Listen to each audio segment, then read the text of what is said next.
Chapter 1308 Faceless Tribe. Chapter 1308 Faceless Tribe. What on earth is going on? He simply carved a face, and his strength is now rising explosively. I remember now. Yang Lin suddenly exclaimed. He pointed at Faceless and said, "You're from the Faceless Tribe." The Faceless Tribe. That's an ancient divine tribe. The Cloud Maiden exclaimed in astonishment. There was a stunned look on her beautiful face. Ancient divine tribe. These three words represented mystery and power.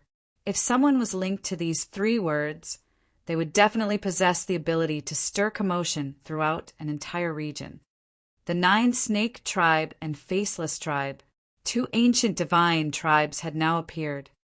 Ling Han raised his hand and asked that, can you tell us a bit about the Faceless Tribe?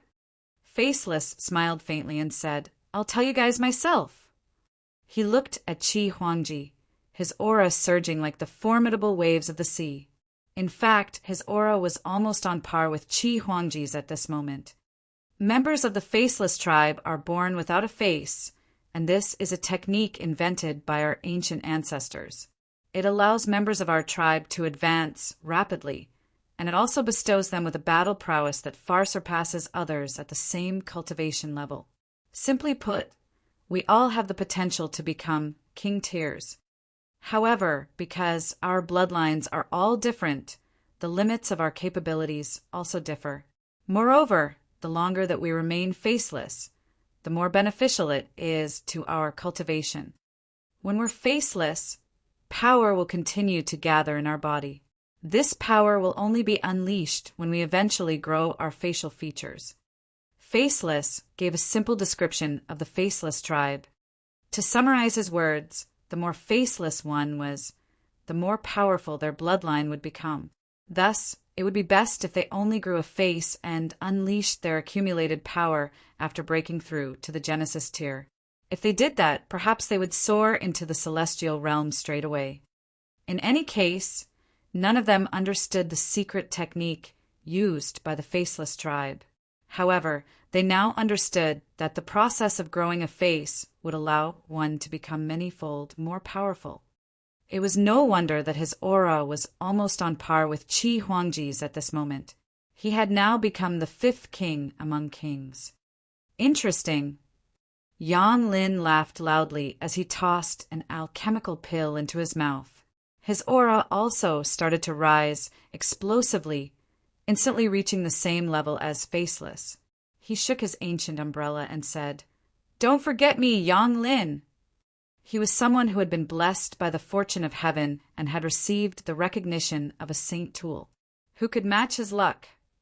He was destined to become king. What kind of divine pill was that? How is its effect so remarkable? Everyone was astounded.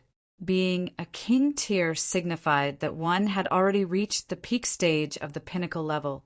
Thus, it would be incredibly difficult if one wanted to raise their battle prowess even a tiny bit more. If one wanted to become a king among kings, they would have to practice a supreme secret technique. For example, one would have to practice the indestructible heaven scroll or comprehend the secrets of heavenly tribulation and gain the ability to wield the lightning of tribulation. Or perhaps one could be like Faceless. They could be born into an ancient divine tribe and thus possess a tremendously powerful bloodline. After becoming a king tier, alchemical pills would also become completely useless. Even if an alchemical pill could elevate an ordinary cultivator's battle prowess by 2 stars, it would still be completely useless when ingested by a king tier. It wouldn't even retain 1/10 of its effect. However, Yang Lin was the embodiment of luck. He had even received the recognition of a saint tool. So would it be surprising if he had obtained some ancient, godly medicine that could raise his battle prowess above the level of king tier?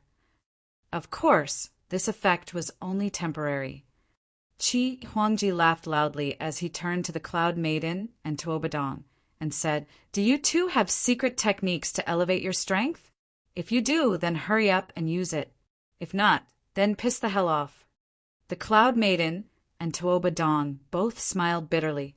They were both invincible king tiers on their own respective planet, with even supreme prodigies not having the right to challenge them to a duel. Here, however, they were the ones being chided and told to fuck off. However, there was nothing they could do about this. They were still a fair distance from becoming king among kings. This gulf in strength wasn't due to their cultivation level, but rather due to their secret techniques and bloodlines. In other words, this had nothing to do with their effort and talent. The two of them retreated to the side. The battle that was about to take place wasn't one that they could participate in. 5 of you? That seems about right. There was a haughty look in Qi Huangji's eyes as he swept his gaze over them. Boom! The red sun above his head released a blinding glow, and he roared, "After crushing all of you, you can watch me ascend the throne." It was as if he had become mad, and he actually chose to attack Ling Han, the North Emperor, Faceless, and the others all at once. He was challenging 5 kings among kings at the same time. If he wasn't mad, then what was he? Ling Han humphed as he replied with a punch. However, this punch wasn't merely targeted at Qi Huangji. Instead, it also split into 5 separate attacks that surged toward the 5 other Supreme King tiers. Melee? I like it. The Stone Emperor shuddered, and he instantly grew to 9 meters in height. The height of the others didn't even reach his knees. He had instantly become a giant, and he also launched indiscriminate attacks at the 5 other king tiers.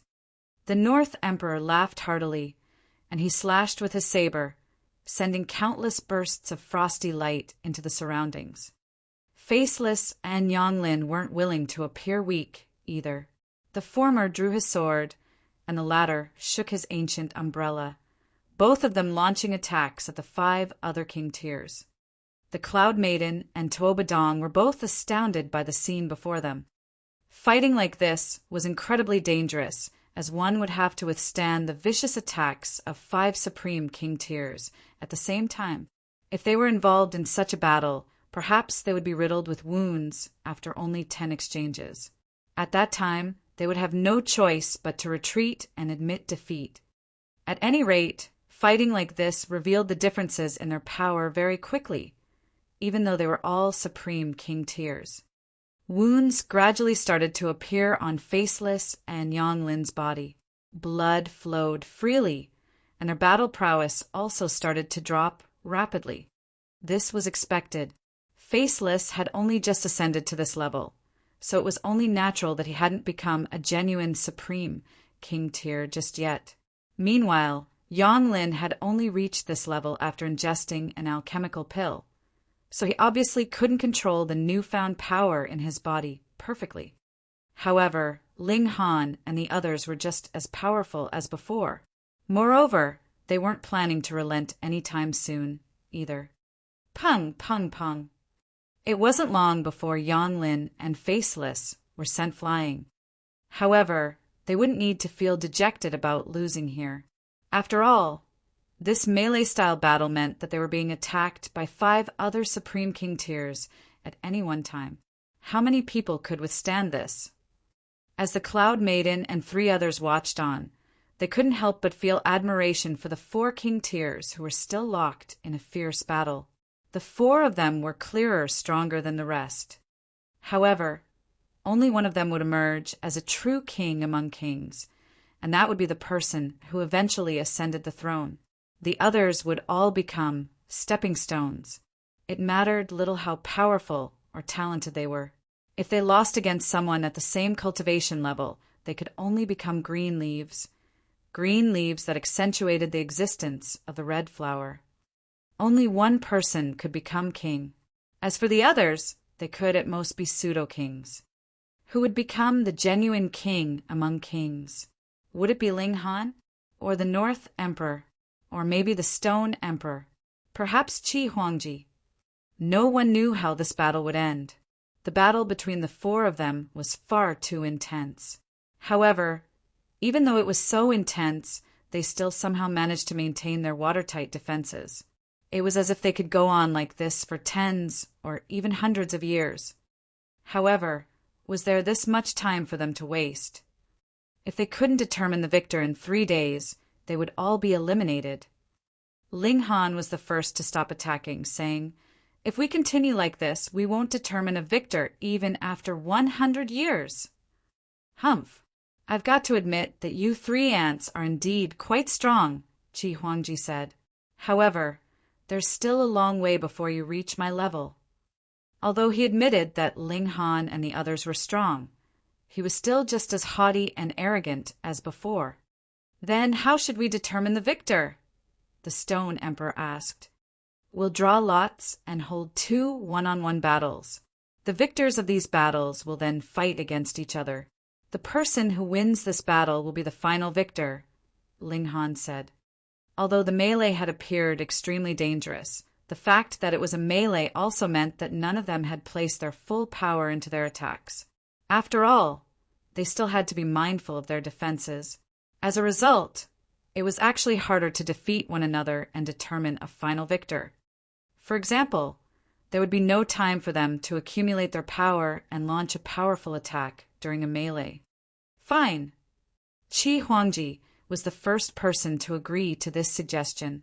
At this moment, he had already accepted the fact that these 3 immortal realm beings had the right to battle against him.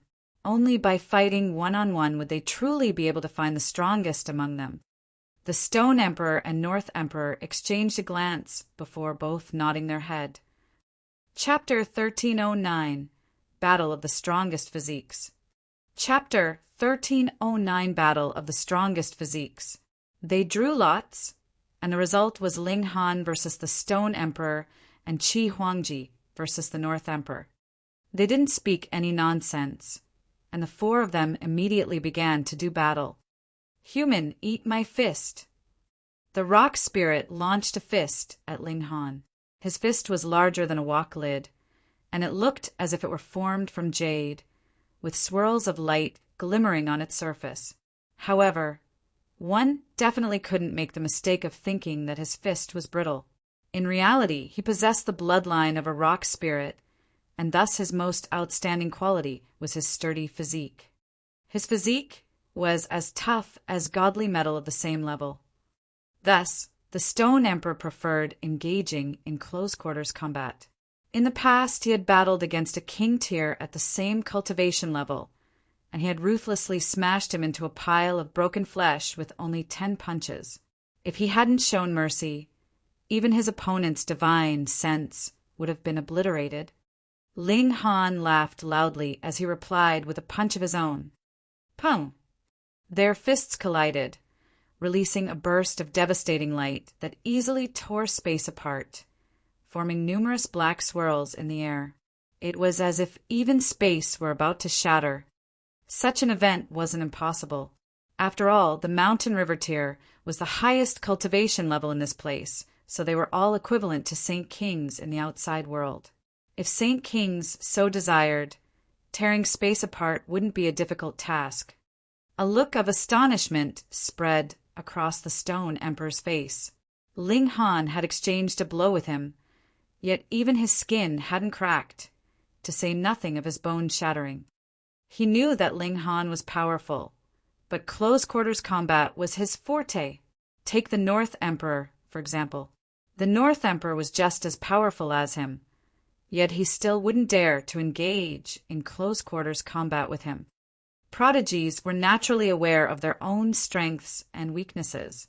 Taking advantage of one's own strengths while avoiding one's own weaknesses was the best way to go. He had noticed that Ling Han liked to use his fists, so he had hoped that he would be matched up against him. He wanted to experience Ling Han's fist techniques. However, he had never imagined that Ling Han's fists would actually be so solid and powerful. Wonderful. The Stone Emperor was extremely excited, and his fighting spirit burned even stronger than before. Just then, he had merely been fooling around. Now, however, he was going to unleash his true power. Ling Han shook his hand and said, "Few people can exchange a punch with me and not have their bones shatter. You're fairly strong." "You stole the words right out of my mouth," The Stone Emperor charged forward, throwing a flurry of punches and saying, "Human, please don't cower. Exchange 10,000 punches with me. Whoever cowers is a little dog." His iron-like fists were invincible, and he had never felt sated when exchanging blows with others. Thus, he was afraid that Ling Han wouldn't continue to exchange blows with him and sate his appetite. So, he spoke to provoke Ling Han first. Cold sweat involuntarily formed on Ling Han's forehead. How old is this Stone Emperor?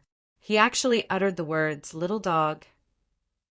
He shook his head with a chuckle and said, "Fine. However, don't cry if you lose." "You think I'm afraid of you?" the Stone Emperor shouted. "You're not? Good." The two of them continued to exchange blows, not using any fanciful moves. All they used was their two fists.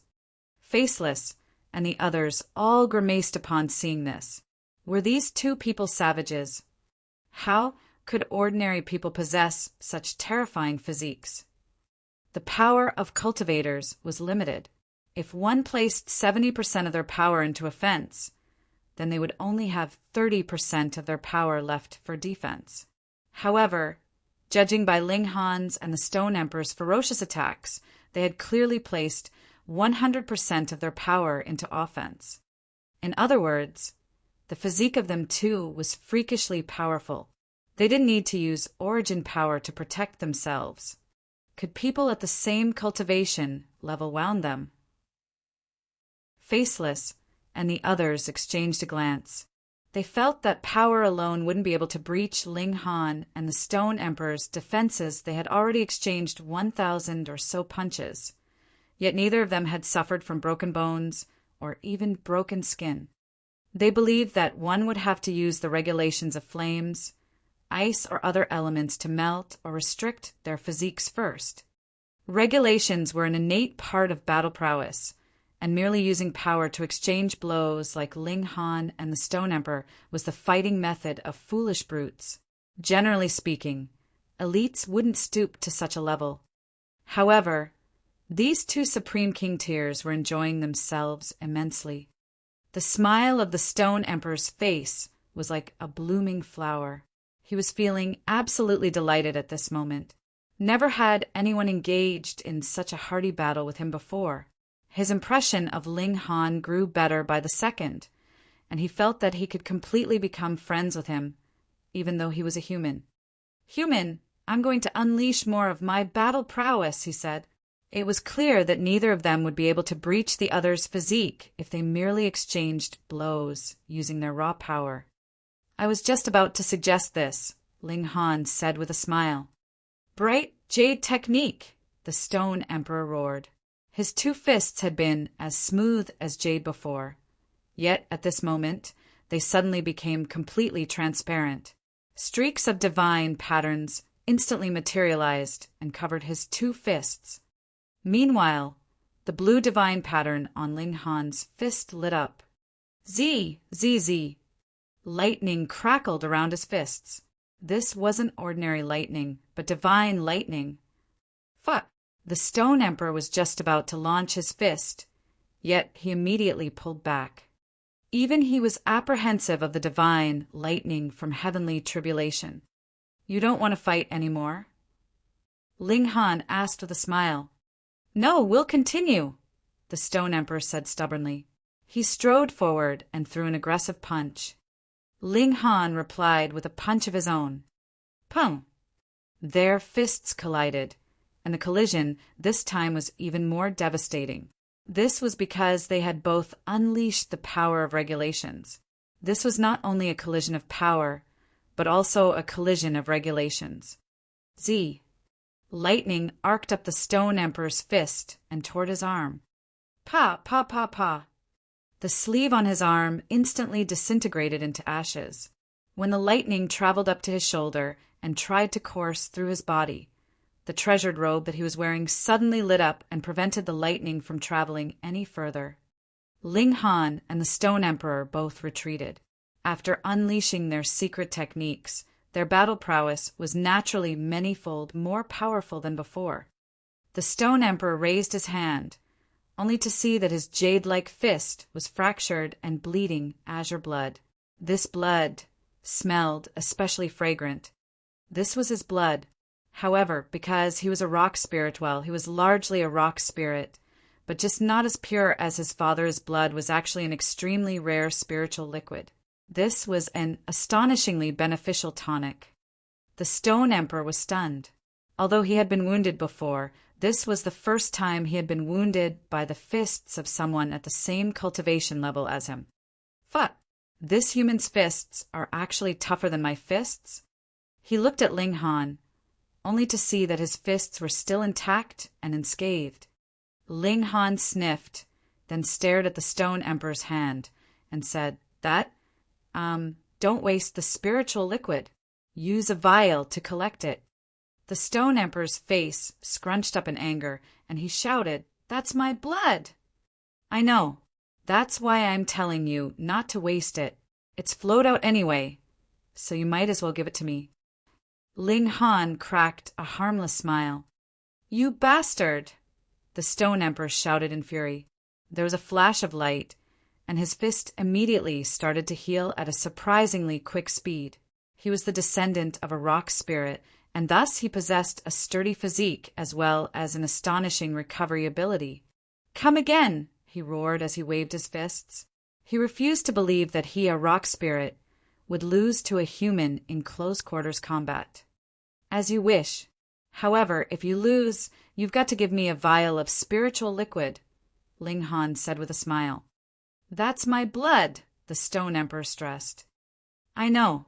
Why are you being so stingy? If you want, I can also give some of my blood to you," Ling Han said casually. "Fine. If you can defeat me, I'll give you a vial of my spiritual liquid." The Stone Emperor was furious, and his robe that was knitted from phoenix blood, true gold, started to glow as he swung his fists. Not only could this robe increase his defenses, but it could even raise his power by a certain amount. After all, this was a robe that was knitted from saintly material. Even though it was suppressed to the mountain river tier at this moment, it was still incredibly powerful. Chapter 1310 Gold Crushing 3 Punches. Chapter 1310 Gold Crushing 3 Punches. "Haha, you said it yourself, so you'd better keep your promise," Ling Han said with a hearty laugh. "You can say that after you win," the Stone Emperor said sternly. He activated several secret techniques, elevating his battle prowess by another level. Ling Han was unfazed by this, and he directly unleashed Heaven's Might. Wong. As Heaven's Might swept outward, the Stone Emperor's battle prowess instantly dropped by 2 stars. This was absolutely terrifying. What kind of concept was having one's battle prowess drop by 2 stars? This was equivalent to being weakened by 100 times. Their battle prowess was already very close to begin with, yet one of them was now weakened by 100 times. Was this still a fair battle? Ling Han threw a punch, and the Stone Emperor was instantly sent flying. Pung, pung, pung, pung. The Stone Emperor crushed at least 100 gigantic trees before eventually coming to a stop. Right now, his body was hanging off of a gigantic tree. Show! His 9-meter-tall body immediately started to shrink. After a short while, he returned to his original size of 3 inches. He shook his head vigorously, and only by doing this did he finally regain his senses. He couldn't help but feel stunned. His opponent actually possessed a secret technique that could affect his battle prowess. This was incredibly astonishing. Moreover, this secret technique hadn't weakened him by 10% or 20%, but by a whopping 2 stars. One had to realize that even the gulf between a Supreme King tier and an ordinary King tier was less than 1 star. Before Ling Han, even Supreme King tiers wouldn't have the right to call themselves King tiers. So, how could he possibly fight him? "How powerful," the Stone Emperor said solemnly. Was that Heaven's Might? It had to be, because even the might of true dragons can't affect members of the rock spirit lineage. His father was a rock spirit who had developed intelligence and eventually become a saint, and thus he was on the same level as true dragons. That being the case, even true dragons wouldn't be able to affect his battle prowess. Ling Han smiled faintly and said, "That's right, I unleashed heaven's might. Little stone, do you still want to continue? If not, then obediently hand me a vial of spiritual liquid. Just heaven's might alone won't be enough." The Stone Emperor shook his head before charging at Ling Han again.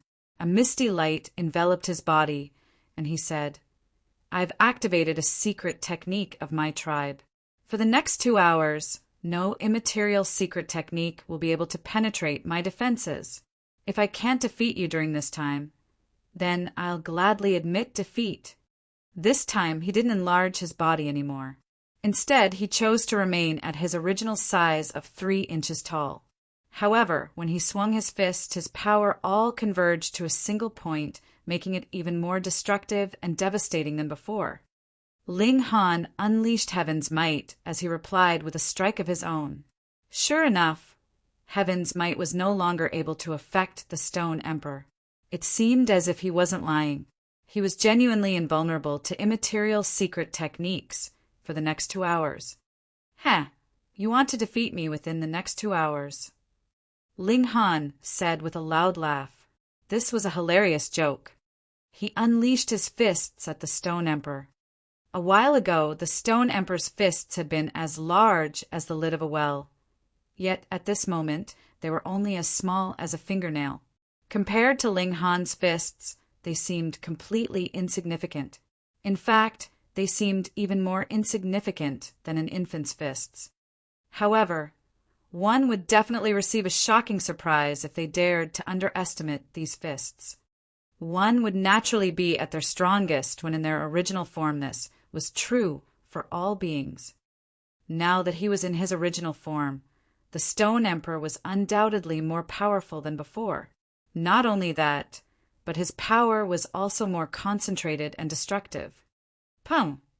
Their fists collided together, and the power of the Stone Emperor's punch all erupted at a single point, generating a devastating force. Crack! A cracking sound traveled out from Ling Han's body. His shoulder had actually been dislocated. "Impressive," Ling Han said as he casually popped his shoulder back into place. The force of the Stone Emperor's strike had been terrifying. Although it hadn't shattered his godly bones, it had still affected him noticeably. Meanwhile, the jaw of the Stone Emperor had already dropped in shock. He was in his original form, yet his strike had only managed to dislocate Ling Han's shoulder. Holy bloody fuck! Which of us is the rock spirit here? Human, you've proven yourself worthy enough for me to unleash the gold-crushing 3 punches, the Stone Emperor said solemnly. Is it very powerful? Ling Han asked with a smile. Among the spirits of the 5 elements, the gold element specializes in offense, while the stone element specializes in defense. My father was unwilling to resign himself to this fact, and thus he invented the gold-crushing 3 punches. He believes that the offensive power of rock spirits can even surpass that of gold spirits, the Stone Emperor said. He started to channel the might of the fist technique. Although he was only 3 inches tall, the aura that exuded from him was tremendous and astonishing. Rumble. The land around his body started to sink layer by layer. It was as if an invisible hand were forcing it down. He was merely channeling the might of his fist technique, yet it was already displaying such devastation. If one were struck by his fists head-on, just how utterly devastating would the destruction be? "Do you dare to face my fists?" the Stone Emperor asked.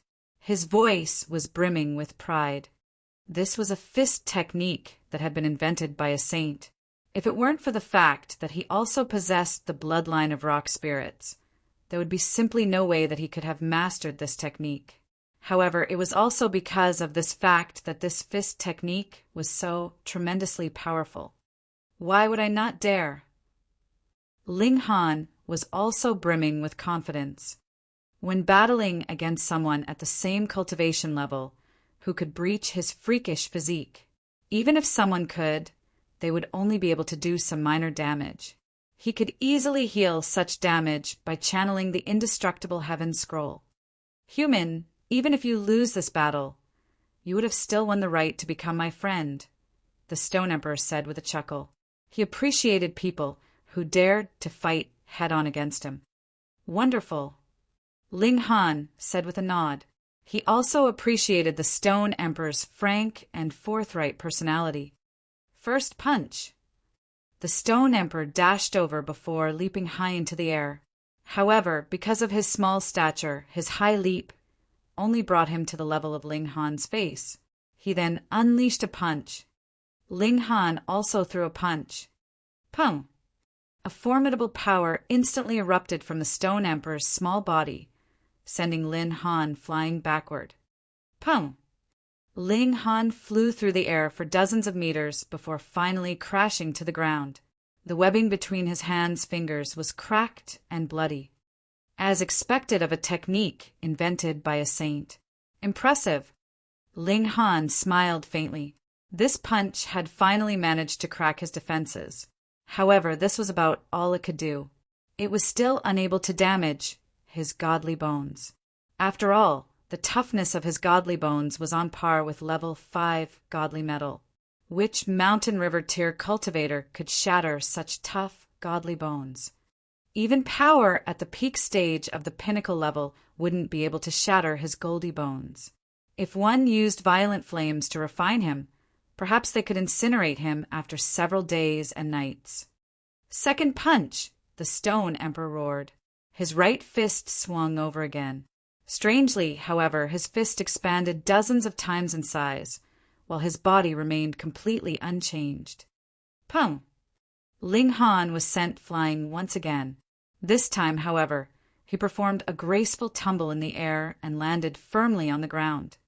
He shook his hand and said, "This technique is indeed quite powerful. Even my hands are starting to hurt a little." The Stone Emperor roared as he threw another punch. This time, his fist transformed into a mountain. It was raised high above his head, and it was as if it could shatter even the sky. Bringing with it this domineering might, the fist ruthlessly smashed down at Ling Han. Even the North Emperor and Qi Huangji's battle was affected by the shock waves of this devastating strike. Faceless and the others all shot back in retreat.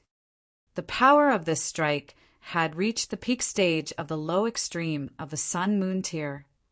This was absolutely astounding. One had to realize that those at the peak stage of the pinnacle level of the Mountain River tier could only compete against those at the early stage of the low extreme of the Sun-Moon tier. Yet the Stone Emperor's battle prowess had elevated 3 stars above this limit. This was an extreme elevation and a tremendously brilliant strike. Even with his powerful bloodline, the Stone Emperor could only unleash such a devastating strike once. Boom!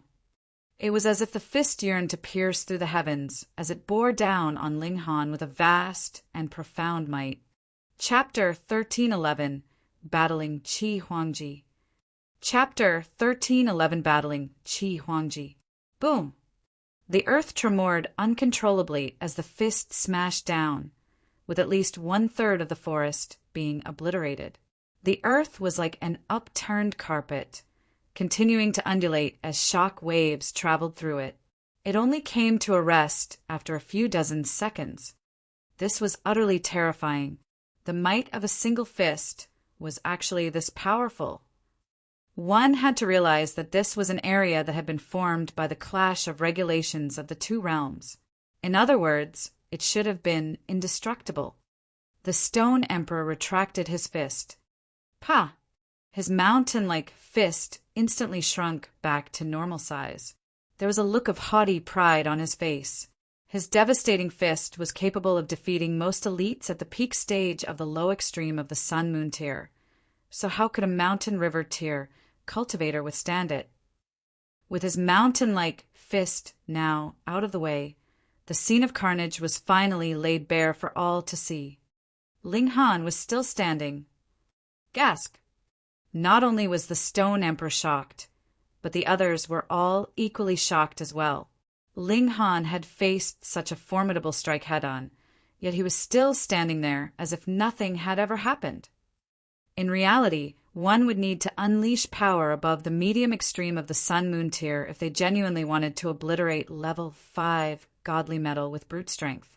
If one wanted to do so with power at the low extreme of the Sun-Moon tier, they would need to utilize the power of regulations as well.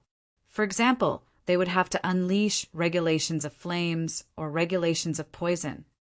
In any case, Ling Han practiced the indestructible Heaven Scroll, so both his defense and recovery ability were far above his battle prowess.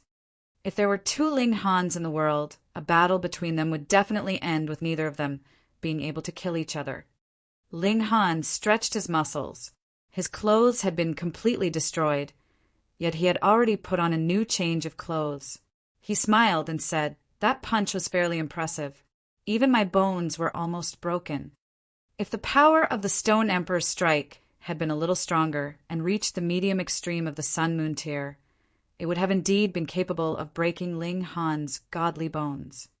At this moment, however, even the proud Stone Emperor was incredulous with shock. He had no choice but to yield and said, "I'm no match for you if we battle at the same cultivation level." In terms of defense, Ling Han was even more powerful than him, a rock spirit.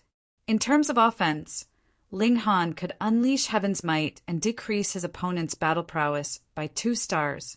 Thus, in a battle at the same cultivation level, even Supreme King tiers could only grudgingly admit defeat.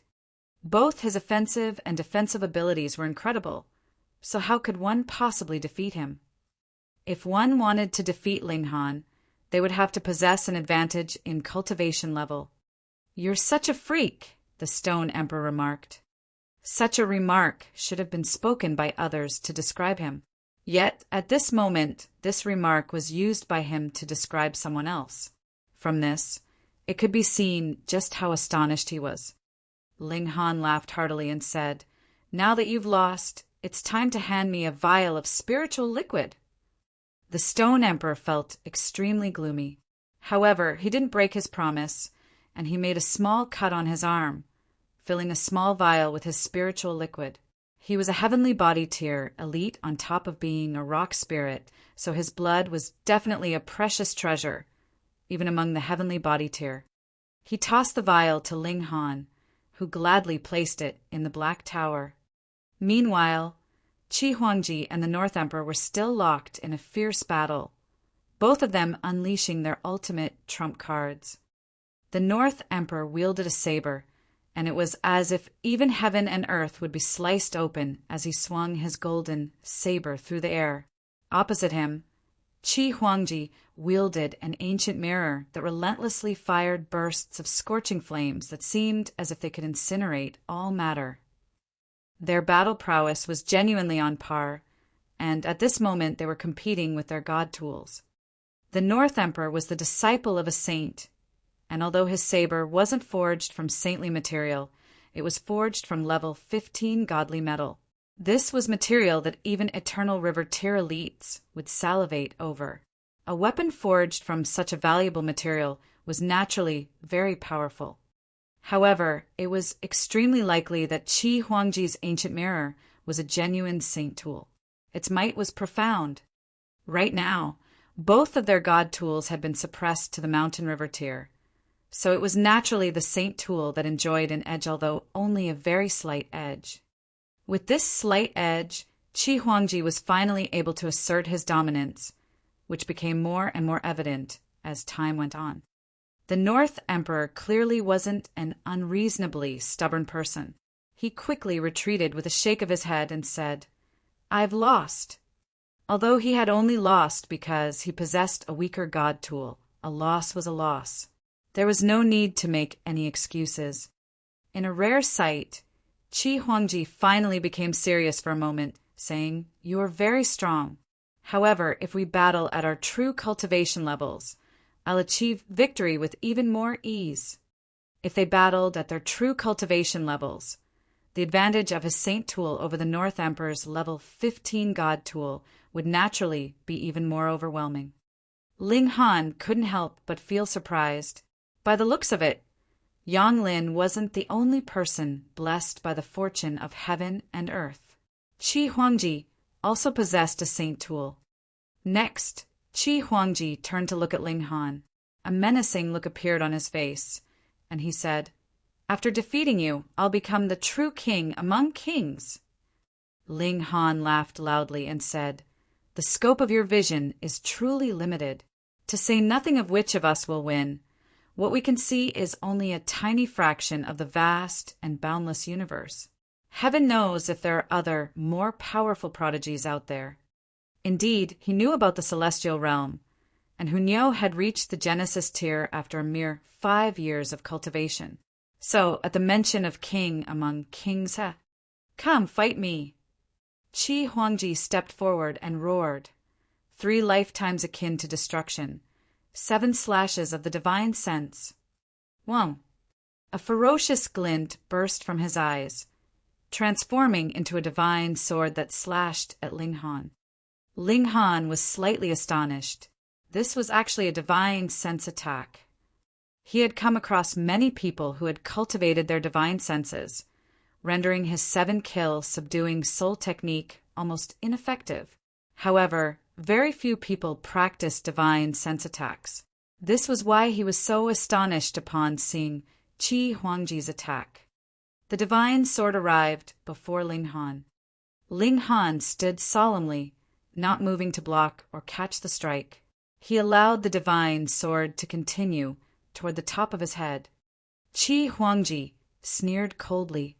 He had put a huge amount of effort into cultivating his divine sense, so it was not only incredibly sturdy, but also possessed a devastating might when unleashed as an attack. Yet this person actually dared to treat it so carelessly. He was truly asking for trouble. He had never imagined that this battle would be so effortless and easy to win. Ling Han cracked a smile and asked, "That's all?" He practiced the indestructible heaven scroll, and thus his divine sense was a level above his cultivation level. As such, it would be incredibly difficult to wound his divine sense. Qi Huangji's expression finally became serious. To block his divine sense attack was no amazing feat, however. Ling Han had faced his attack head-on and come out of it completely unscathed.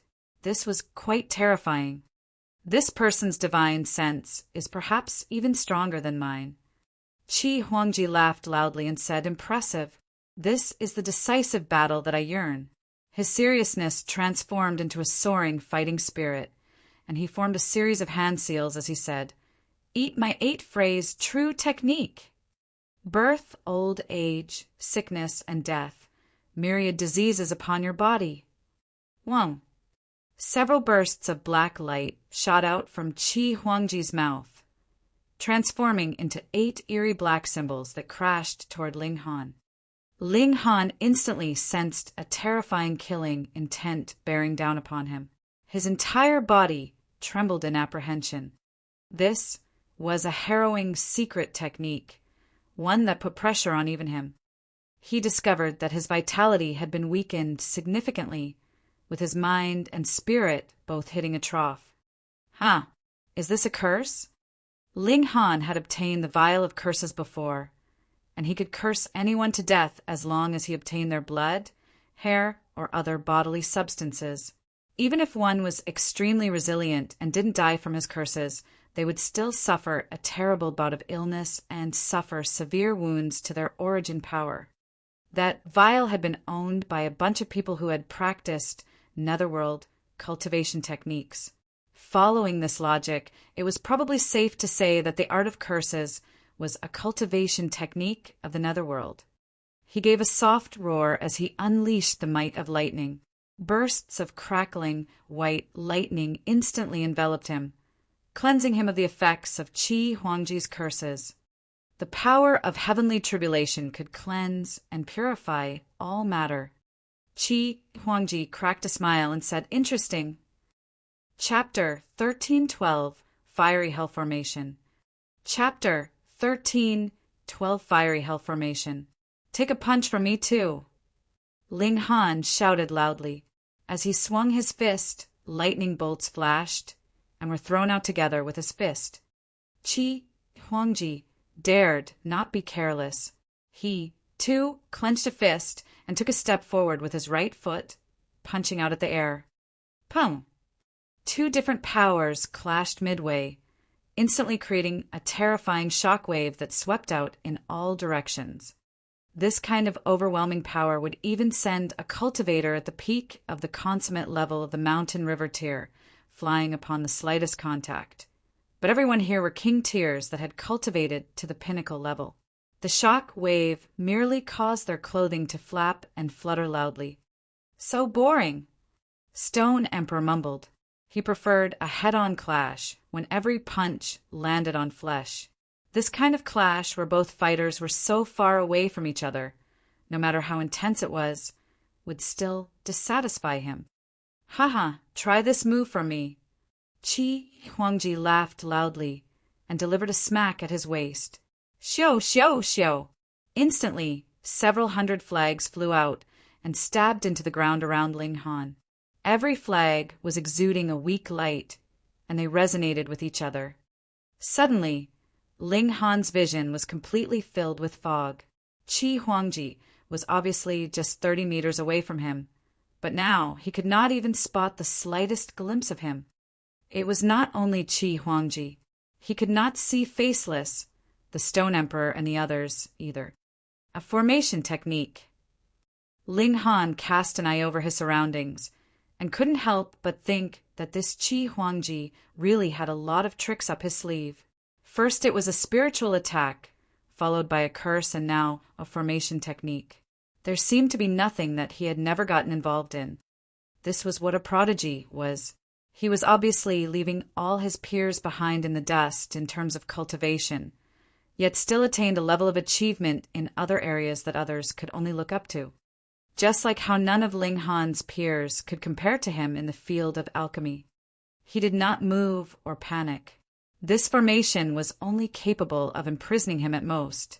As for defeating him, it was far from enough. Boom! A demonic creature walked out of the dense fog. It looked like a giant dog but had 3 heads.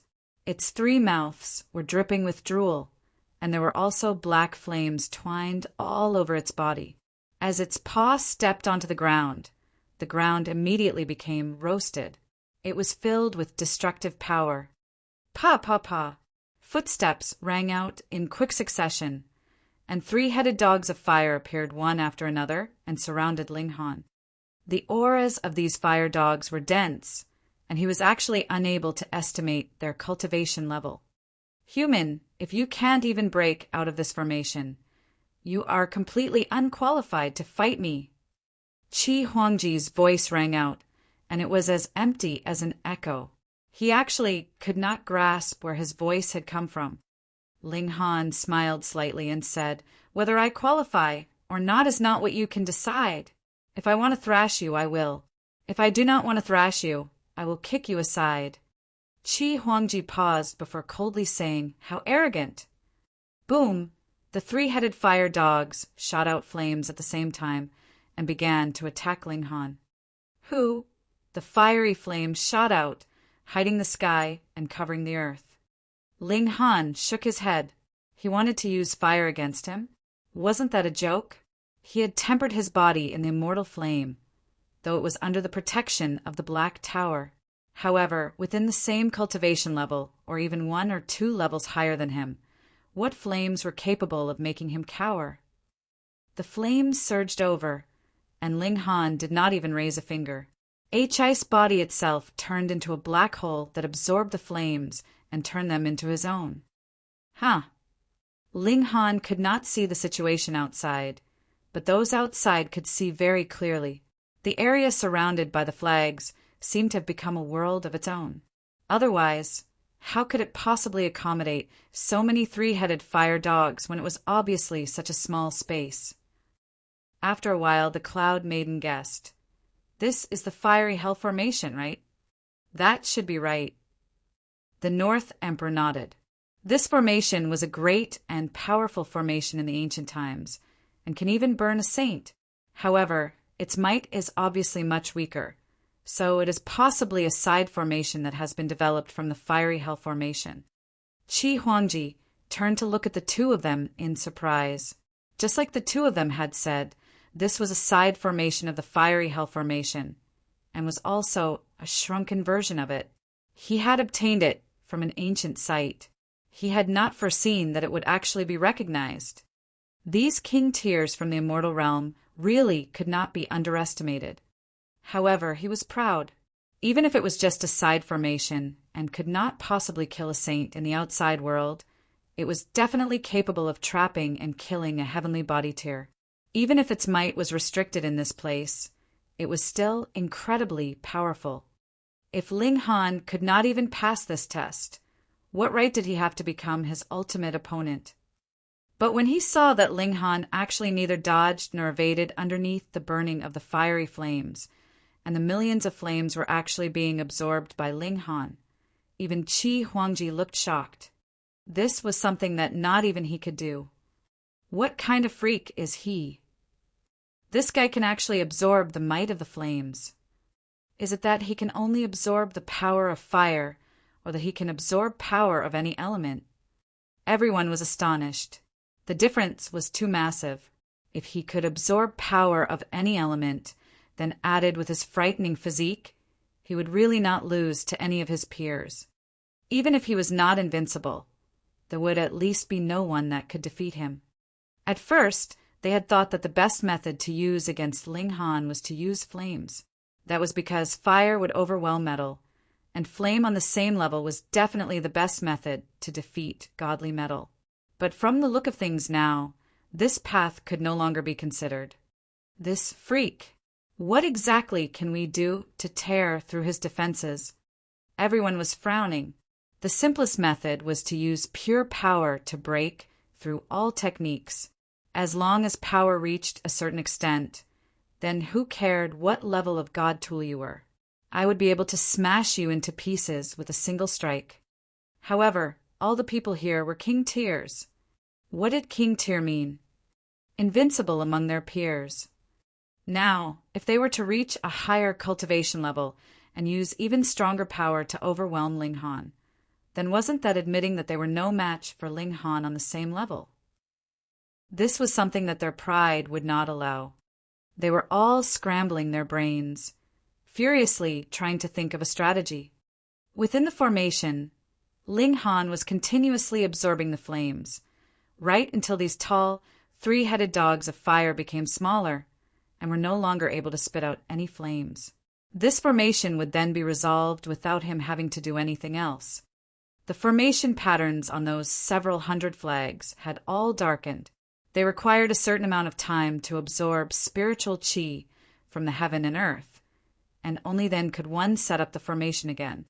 Finally, Qi Huangji nodded and said, "I have to admit, you are qualified to be my opponent."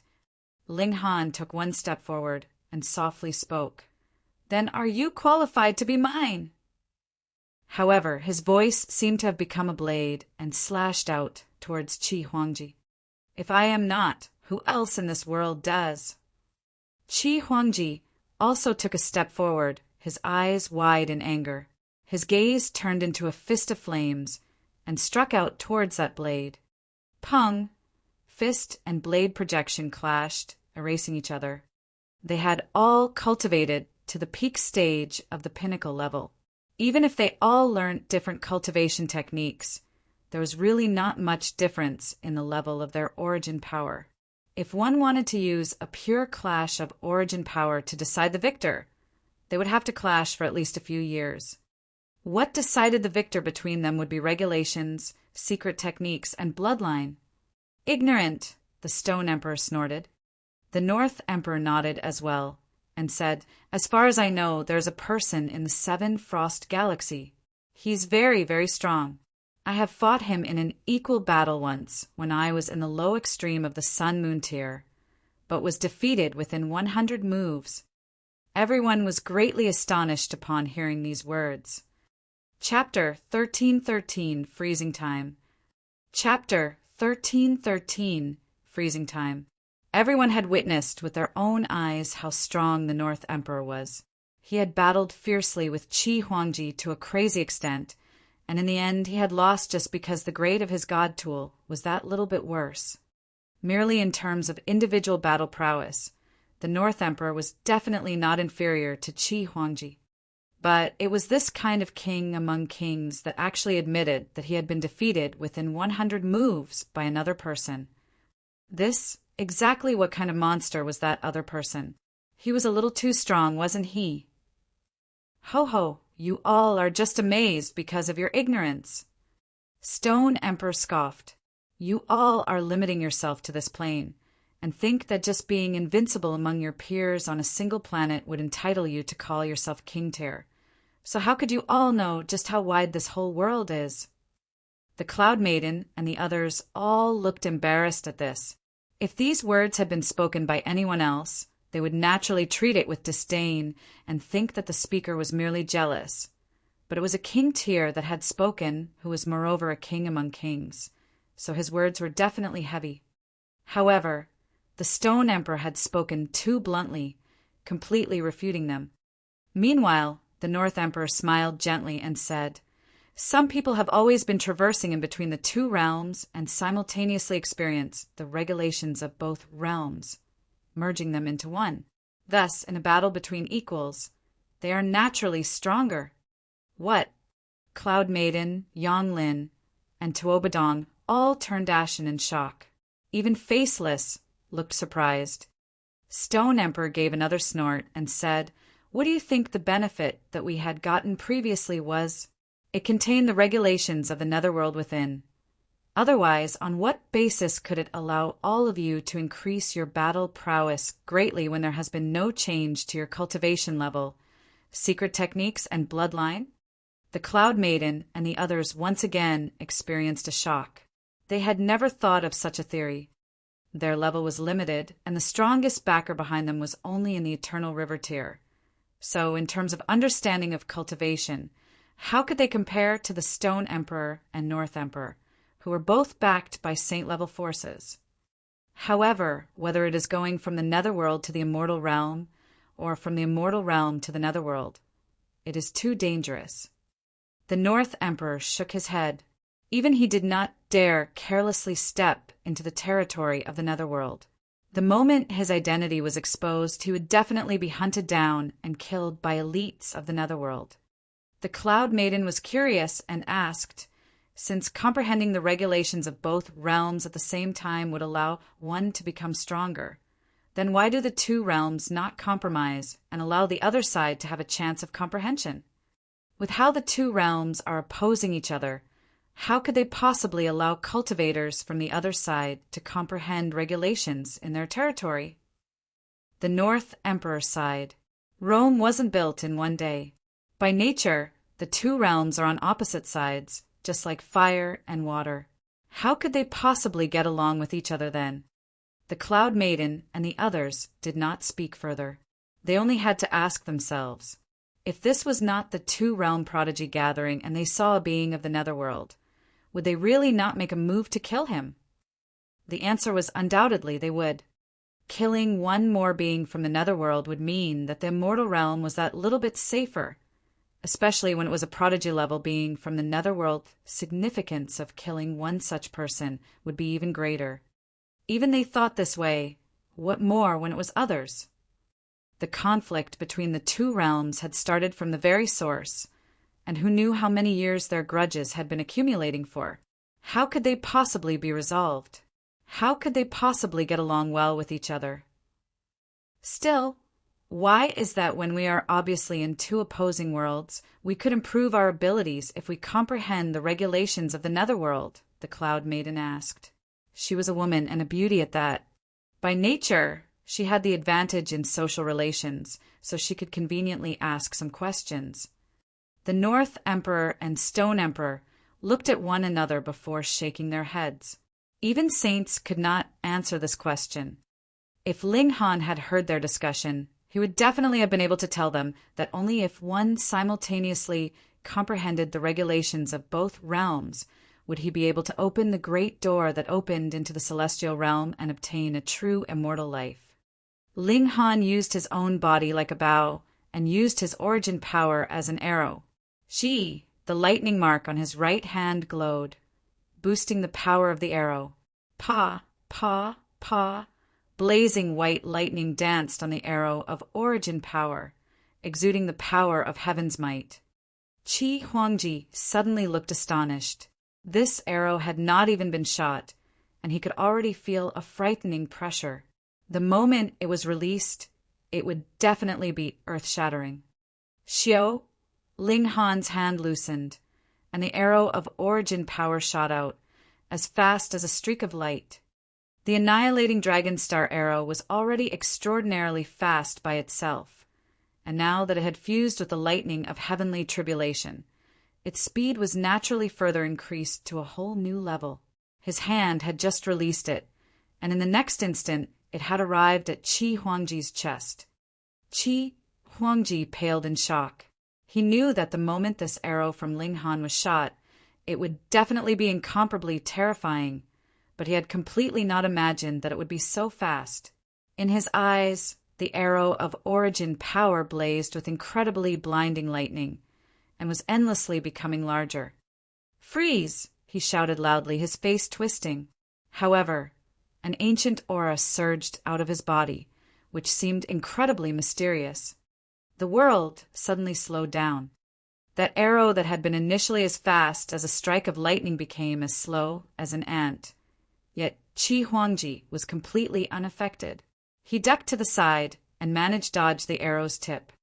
But it was in that one instant that the world went back to normal.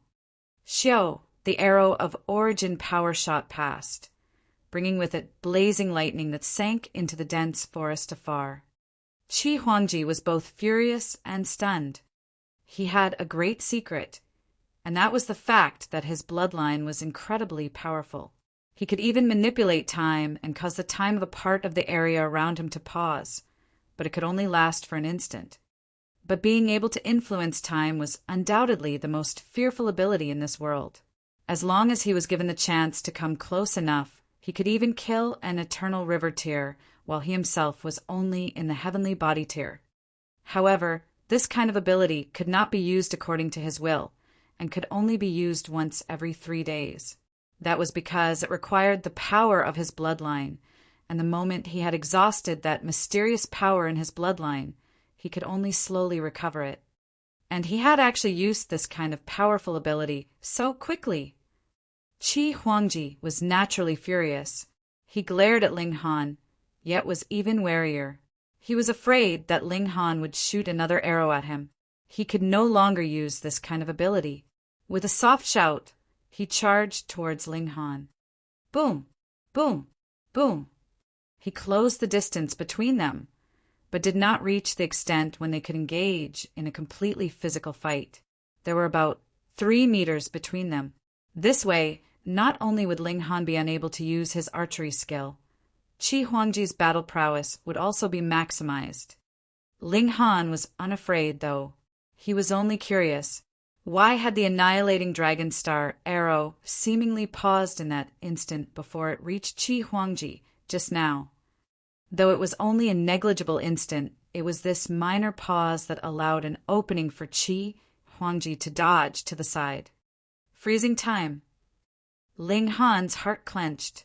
If that was really the case, then this kind of technique was really too powerful. However, if Qi Huangji had really grasped this kind of technique, then wouldn't he have been absolutely invincible? How could he have possibly fought such a close battle with the North Emperor and still had to win with the help of a Saint Tool in the end, then? This kind of technique definitely could not be used forever. That was why it would only be used at the most crucial moment. The question was, how many times could it be used? Ling Han, though, was not all that worried. Even if his time had been frozen by Qi Huangji, with how strong his physique was, it was absolutely unrealistic if he wanted to kill him in that small instant. He stretched open his hand and pressed down on the other. Boom! Boom! Boom! 2 ultimate king tiers began their clash. This was the final battle, and the victor could enjoy the boost from good fortune on his own.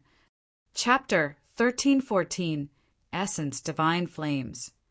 Chapter 1314 Essence, Divine Flames. At the beginning, both Ling Han and Qi Huangji were wary of each other, fearing that the other had some terrifying, fatal move hidden up his sleeve. They fought very carefully and dared not go all out. But as the battle continued, their temper and pride welled up. Fist breaks everlasting. Qi Huangji roared loudly. As his fists pounded, they separated like the horns of a goat and barraged Ling Han. Pressure was as heavy as a mountain. Ling Han humped and no longer pretended. He used heaven's might, which he suppressed downwards on Qi Huangji. Ha ha ha, this move is useless on me. Qi Huangji laughed loudly, a flickering light flashing in his eyes. There was a fire burning inside him, and it actually burnt the heavens might into nothing. This was a black flame, and Ling Han felt cold just from looking at it. Essence divine flames! The Stone Emperor and North Emperor exclaimed simultaneously. The two of them looked at each other, and both looked stunned. What are essence divine flames? Cloud Maiden asked. If she did not know, she only had to ask. In any case, women had an advantage in such matters, as they did not have to worry about the issue of losing face. The Stone Emperor's expression was solemn, and he said, "In the world, there's a total of 99 types of divine flame. In legends, they have existed since the world was created. The immortal realm has such flames, and so does the netherworld." The North Emperor nodded, and then continued, "Essence divine flames practically cannot merge with any living creature, but there are also exceptional situations. Those who obtain the essence divine flames could become a saint without exception, and there's a total of 99 different types of divine flames in the world, and they all are inextinguishable. Even if they merge with a living being, they would still return to nature upon his or her death. Essence divine flames are the true precious treasure of the world. Embedded in one's body, they could help a cultivator comprehend the great Tao of the fire of heaven and earth. If he used it, even a saint could be burnt to nothing." The Stone Emperor continued, "Of course, it is limited by cultivation level. Qi Huangji could not possibly be this strong at present, but it is enough to increase his battle prowess by another 1 or 2 stars, the North Emperor said solemnly.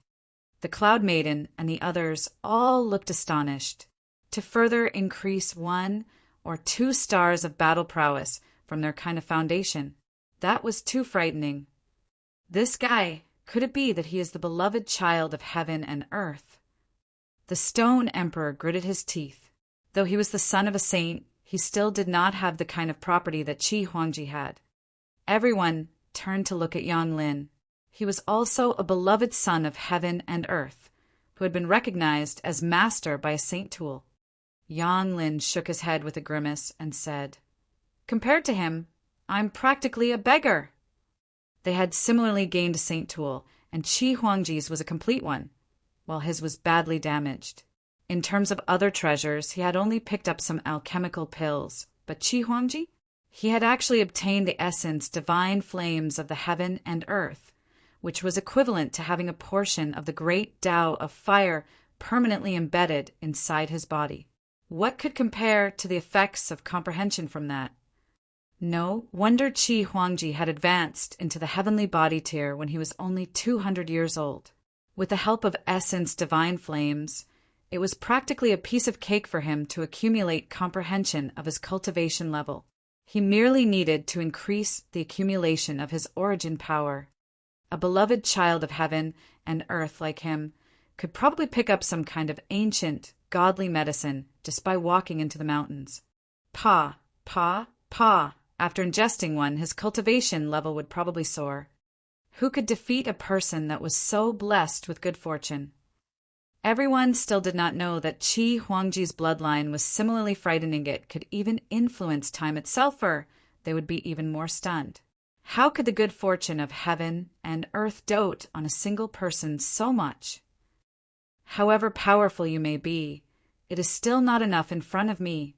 That is because I am a born king. Qi Huangji declared arrogantly. In his eyes, this heaven's might should be Ling Han's strongest trump card. It could weaken his opponent by 2 stars of battle prowess, which was too nature-defying.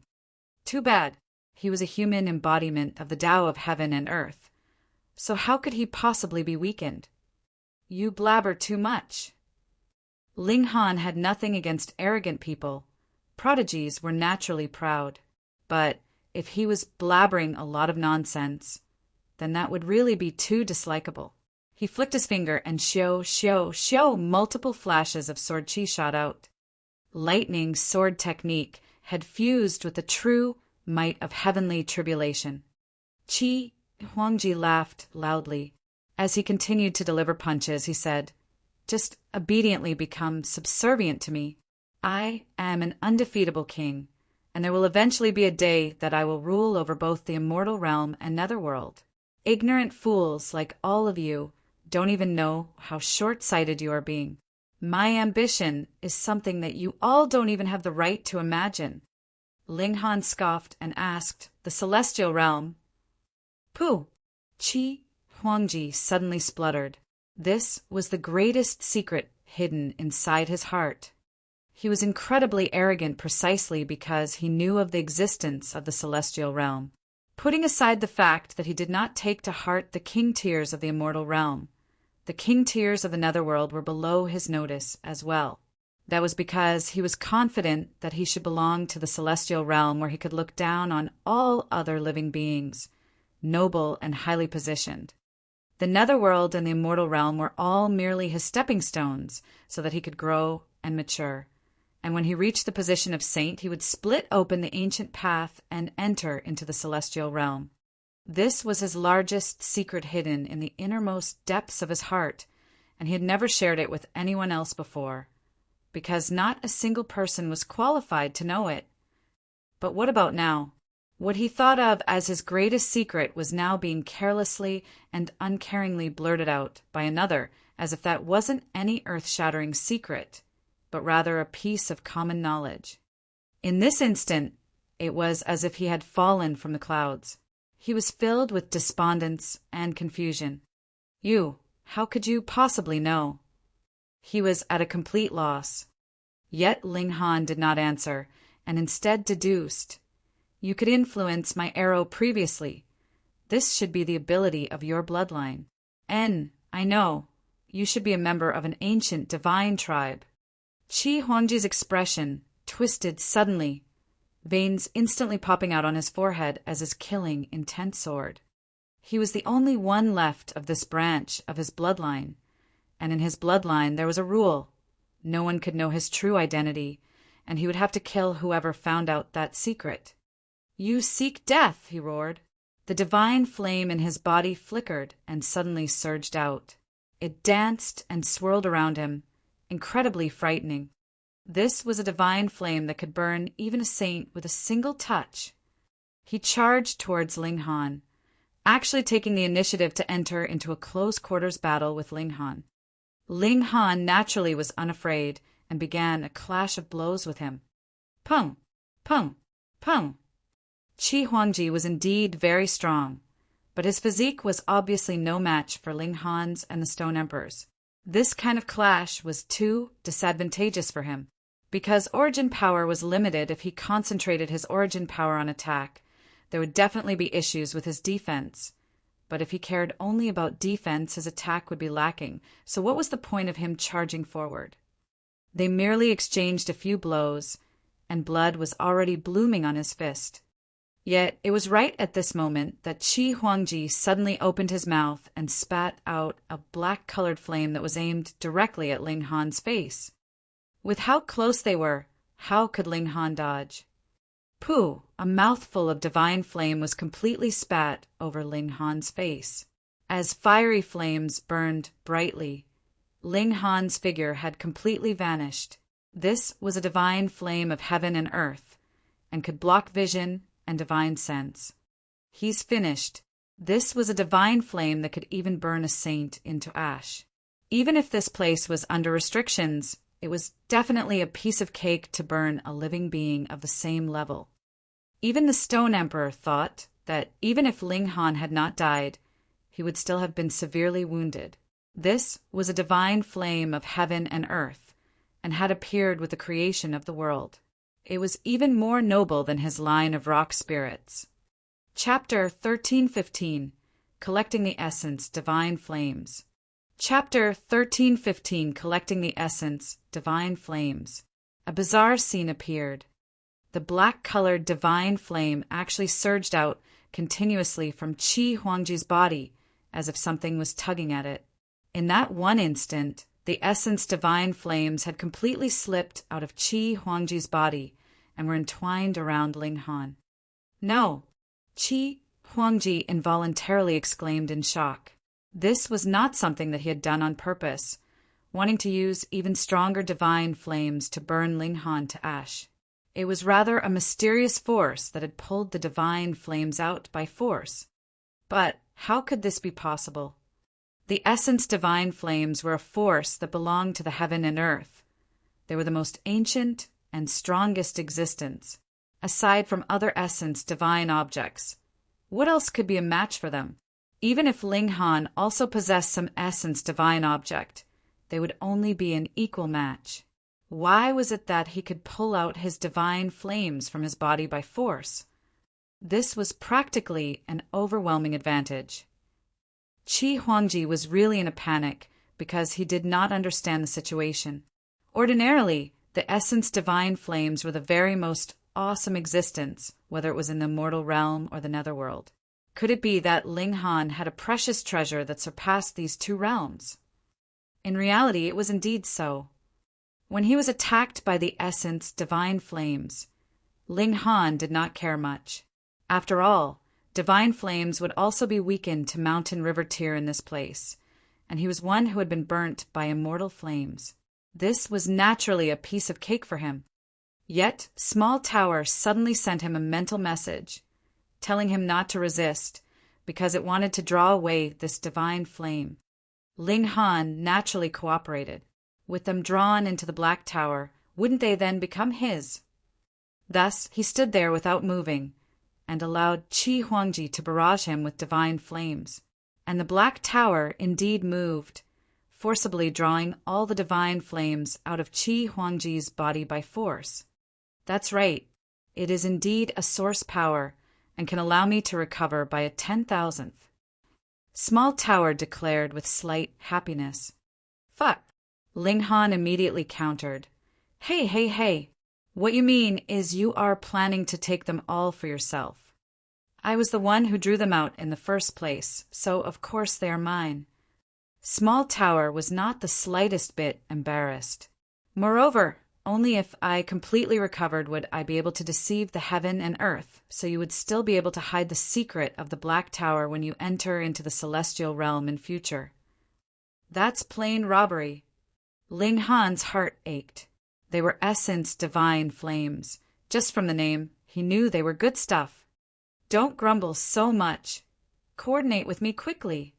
Small Tower demanded, though it could stimulate the Black Tower into destroying and raising the heaven and earth. That would also draw the notice of the celestial realm, so it needed Ling Han's cooperation. I can cooperate, but you have to give me a little profit. Ling Han bargained. This Sundra Tower was also without conscience, so it was impossible to squeeze anything out of it without putting up a fight. Fine. Small Tower hesitated, and finally agreed reluctantly. The man and Tower cooperated, beginning to collect these essence divine flames.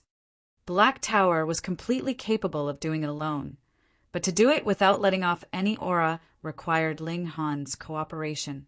That was because this place restricted the cultivation level of all existences, and Ling Han was one who had survived the immortal flame. Hung! Ling Han's hand stretched out of the black flames and formed a hand sign. He opened his mouth, and these divine flames were instantly swallowed into his mouth. Give it back to me. Qi Huangji was boiling with fury and hurriedly rushed forwards to snatch them back. They were one of his most important trump cards, so how could he simply sit by and watch as Ling Han snatched them away?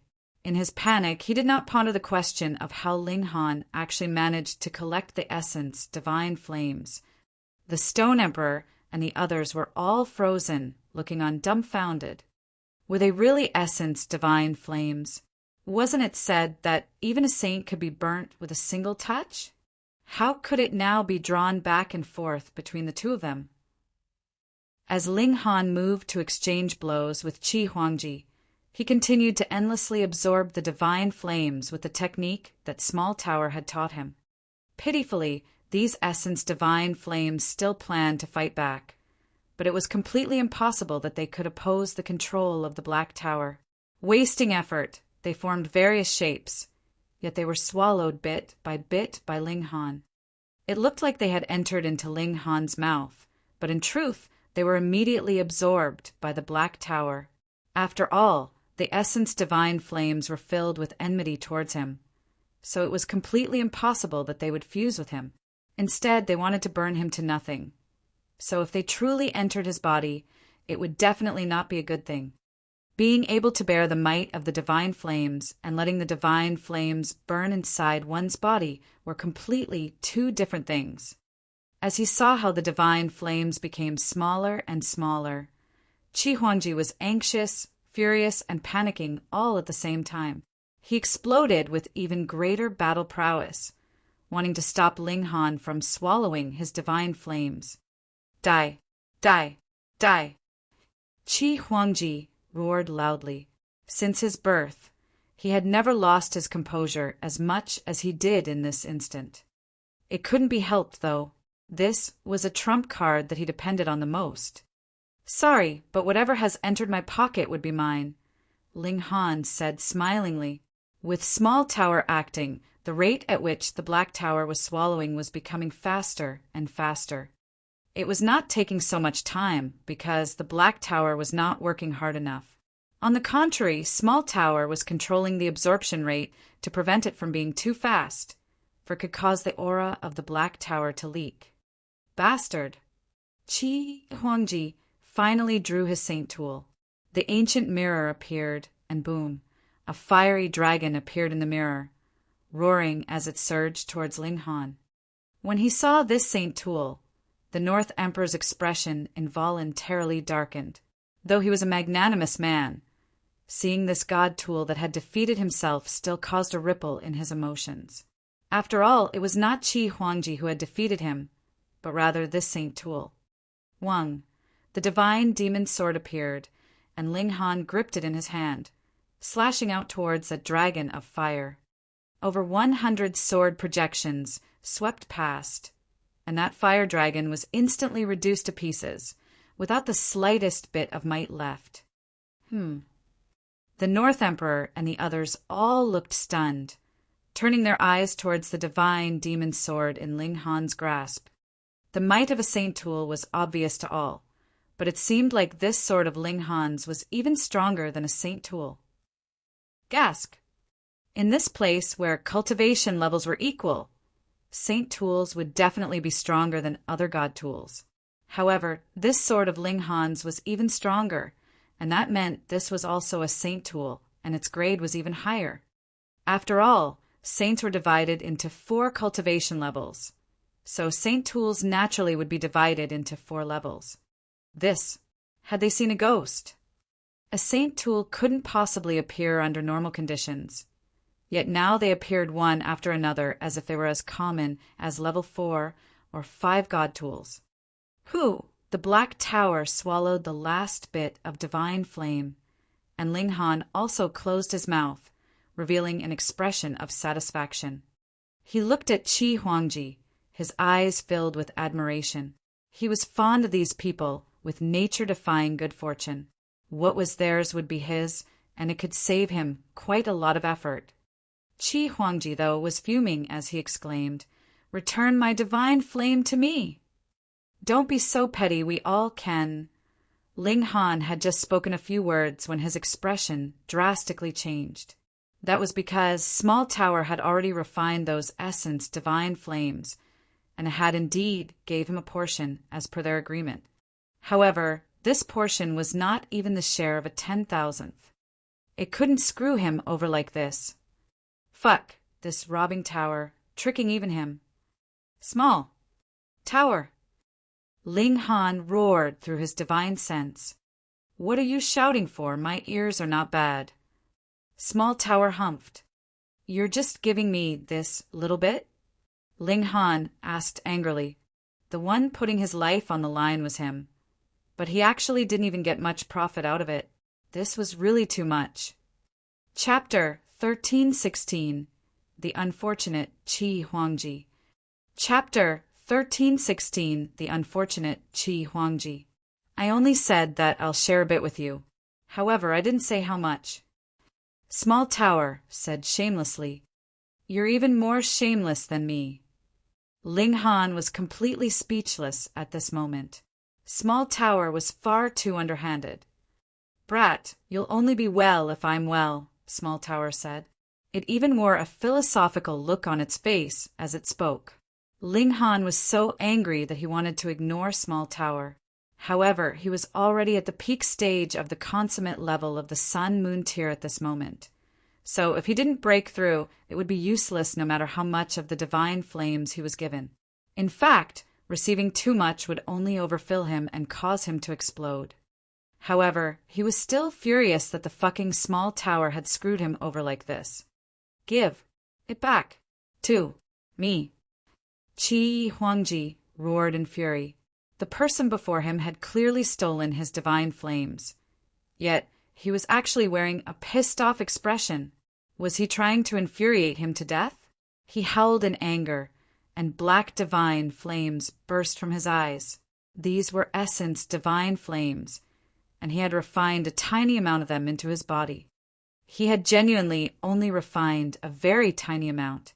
Due to the limit of his cultivation level, he couldn't refine any more than he already had. After all, these were essence divine flames that even saints were apprehensive of. However, this tiny amount of essence divine flames had given him the ability to oppose the power of heaven's might.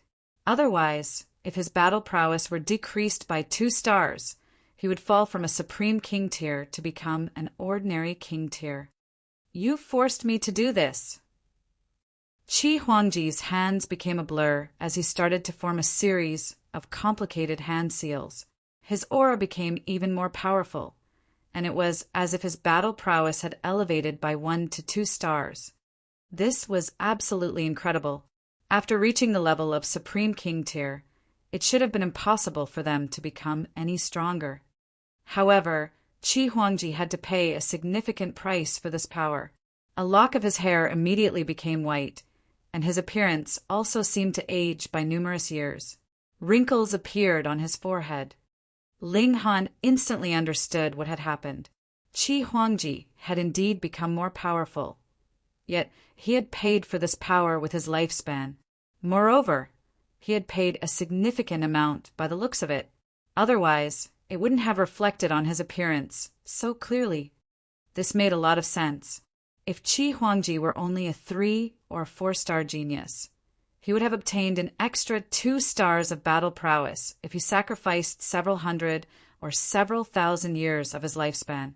However, he had already reached the theoretical peak of the mountain river tier, so he would have needed to sacrifice an astronomical number of years of his lifespan to elevate his battle prowess by 1 to 2 stars. This was similar to how explosive thunder pills were useless to Ling Han now. After reaching the pinnacle level, trying to advance any further would be extremely difficult. However, Qi Huangji had no choice but to sacrifice his lifespan for more power. The essence divine flames were of tremendous importance to him, and he definitely couldn't lose them just like that. Otherwise, the speed of his cultivation would drop at least 10-fold, perhaps even 100-fold. Even if he were a genius, he couldn't stand to lose so much time. If a heavenly body tier elite were stuck at the same cultivation level for tens of millions of years, they would only end up dying at the heavenly body tier. However, if they could raise the speed of their cultivation by 100-fold, it was very likely that they would be able to reach the eternal river tier or even Genesis tier. Cultivation was like a race against time. One had to advance to the next level before they reached the end of their lifespan. This was like sailing upstream. One would be swept back if they didn't advance. Anyhow, Qi Huangji's power was definitely unparalleled in the mountain river tier at this moment. When he threw a punch, even space shuddered, with swirls of shock waves traveling through the air. Pung, pung, pung. It mattered little that Faceless and the others were also king tiers.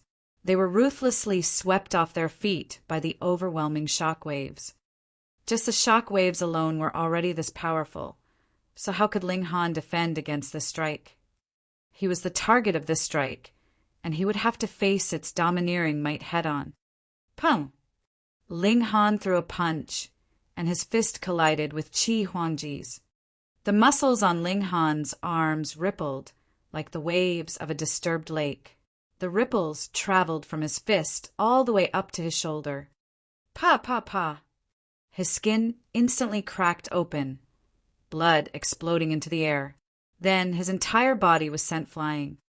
The difference between their power was far too great.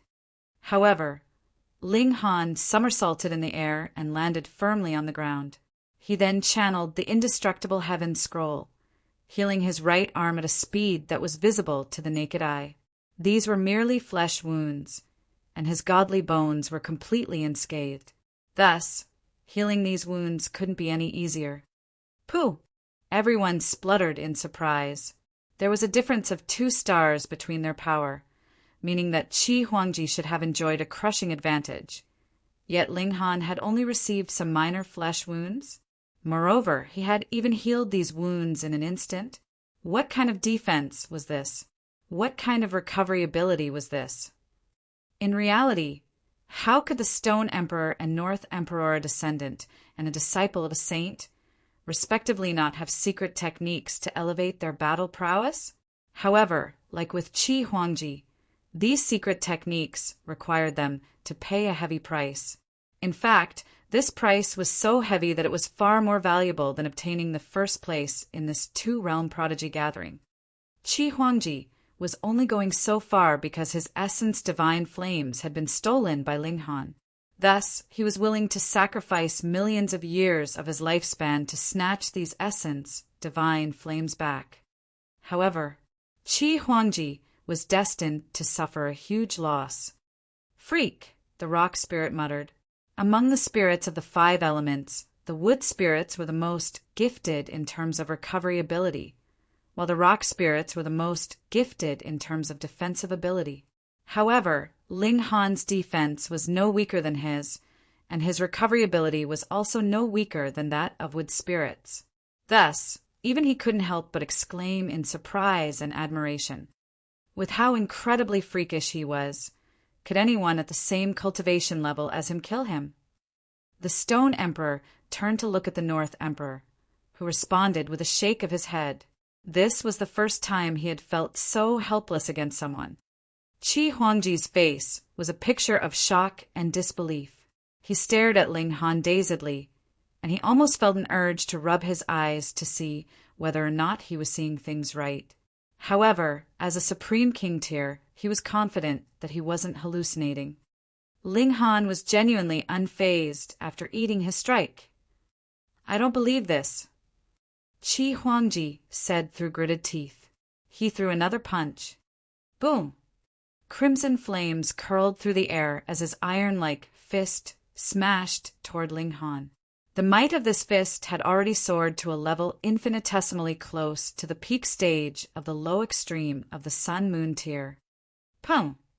As expected, Ling Han was sent flying again. A difference of 2 stars was truly too great, especially since they were both supreme prodigies who were very evenly matched to begin with. Like before, Ling Han's flesh cracked open again, sending blood spraying through the air. However, his godly bones were still unscathed. There was a burst of golden light, and Ling Han recovered at an incredible rate. It wasn't long before he was fully healed again. This was Ling Han's strongest quality. The indestructible heaven scroll was a cultivation technique from the celestial realm. This was a cultivation technique that even saints couldn't match. I don't believe this, I don't believe this. I don't believe this. Qi Huangji descended into a frenzy, refusing to accept such an outcome. He launched a flurry of strikes, all of them imbued with his full power and belief of invincibility. He was going to obliterate Ling Han. Unfortunately, however, his efforts were all in vain. In fact, even his power was starting to drop by the minute. He had sacrificed a huge amount of his lifespan to elevate his 10-star battle prowess by another 2 stars, yet the millions of years of his lifespan had gone to waste just like that. 10 stars was a pinnacle to begin with, and this wasn't something that could be transcended. If one wanted to defy heaven, they would have to pay an exorbitant price. I'm truly sorry. It was your greatest misfortune to come across me, Ling Han said. He started to counterattack. With his powerful physique to support him, he didn't need to worry about defending at all. Being as powerful as Qi Huangji was, he could naturally still look down on everyone else present. Even if the 7 prodigies teamed up, they would still be no match for him. However, he was unable to breach Ling Han's defenses, no matter what he did. His attack, which could easily crush any other king tier, was completely useless against Ling Han. All it could do was give him some minor flesh wounds. Was this truly the final battle of the 2-realm prodigy gathering? Why did it look like a one-sided pummeling? Moreover, it wasn't the stronger Qi Huangji that was pummeling Ling Han, but instead Ling Han who was pummeling the stronger Qi Huangji. Faceless and the others all wore strange expressions. Considering it's a tower and has no face, this line is probably supposed to refer to the tone of voice instead. Chapter 1317 King Among Kings. 1317 King Among Kings. In terms of battle prowess alone, this battle was indeed worthy of being the final battle. Right now, Qi Huangji's power had already soared to the late stage of the low extreme of the Sun-Moon tier. He had already surpassed the pinnacle limit of 10 stars, and this was absolutely petrifying. However, in terms of outcome, this battle was an absolute joke. When Qi Huangji's devastating strikes hit Ling Han, all they could do was break a bit of his skin.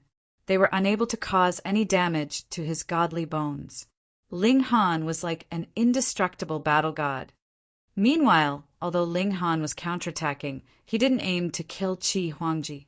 Qi Huangji was blessed by the fortune of heaven, so perhaps he could still obtain many precious treasures in the future. That being the case, it was better to let him live so that Ling Han could rob him again in the future. It would be a shame to kill him now. If Qi Huangji knew of Ling Han's thoughts at this moment, he would definitely vomit blood in anger. Now, however, he had already expended most of his sacrificed lifespan. His power continued to weaken, dropping from 2 stars above the pinnacle to 1 star, and then down to 0 stars. With their battle prowess now even, how could Qi Huangji possibly be Ling Han's opponent? He was suppressed in all fields, with his defense and recovery ability both weaker than Ling Han's. In terms of god tools, Ling Han's divine demon sword was a future celestial tool. Qi Huangji vomited 3 mouthfuls of blood as he frantically retreated hundreds of steps. He didn't launch any further attack. There was a baleful look in his eyes as he glowered at Ling Han. In this place, he genuinely couldn't defeat Ling Han. However, this didn't matter, as they wouldn't remain in this place forever. Once they left, he could return to his cultivation level of the low extreme of the heavenly body tier. Meanwhile, Ling Han would only be a Sun-Moon tier cultivator. As such, Ling Han wouldn't be able to withstand a single strike of his. At that time, he could personally kill Ling Han and take back his essence, divine flames. Ling Han smiled faintly. Even if Qi Huangji could defeat him, his essence, divine flames, had already been refined by the hooligan's small tower. Right now, there wasn't even a wisp of the essence, divine flame remaining. So, how could Qi Huangji snatch it back? "Are you admitting defeat?" he asked with a smile. Qi Huangji breathed heavily, and it was as if he wanted to chop Ling Han into 10,000 pieces. However, he was a king tier, after all, so he was still able to contain his fury. He flung his sleeves and walked to the side. It was always him who had said these words to other people. Now that he was hearing it from Ling Han, it was as if his heart were being cut by a blade.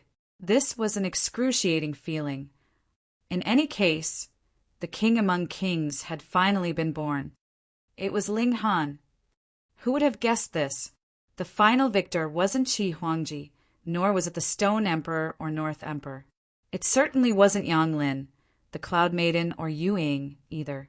Instead, it was this little-known youth. Only those who had heard of Ling Han's name in the two-realm battlefield would wave their hands in excitement and exclaim, "I knew this would be the result!" Because the 3-day time limit hadn't expired yet, the blessing of heaven and earth didn't immediately descend, even though the final victor had already been determined. Congratulations, Brother Ling. The Stone Emperor, North Emperor, Faceless, and the others all walked over to congratulate Ling Han. Even Yang Lin and the Cloud Maiden came over to congratulate him. In fact, there was a bright glimmer in the Cloud Maiden's beautiful eyes as she looked at him, and it was clear that there were other feelings brewing in her mind. Beautiful women loved heroic men. Ling Han smiled as he accepted their congratulations. At this moment, the heavenly phoenix divine maiden finally arrived after walking up from the foot of the mountain. She had seen the battle clearly from there, so she was also filled with joy and delight. Who would have imagined that Ling Han, someone she had bullied at will before, would grow to become such a powerful individual? "This is my wife," Ling Han said with a smile. He introduced the heavenly phoenix, divine maiden, to everyone. Of course, this everyone only included the 5 people from the immortal realm. The 2 beings from the netherworld stood far away from him as if he were plague. The Stone Emperor and the others all greeted the heavenly phoenix, divine maiden, with a smile. Their attitudes were extremely kind and cordial. Even if they didn't think much about her, they would still have to show her respect simply because of her relationship with Ling Han.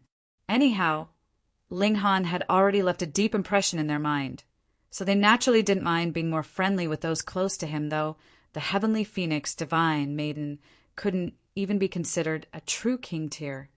In the beginning, the Cloud Maiden had only been curious about Ling Han. She was curious about how someone could cultivate to become such a freak.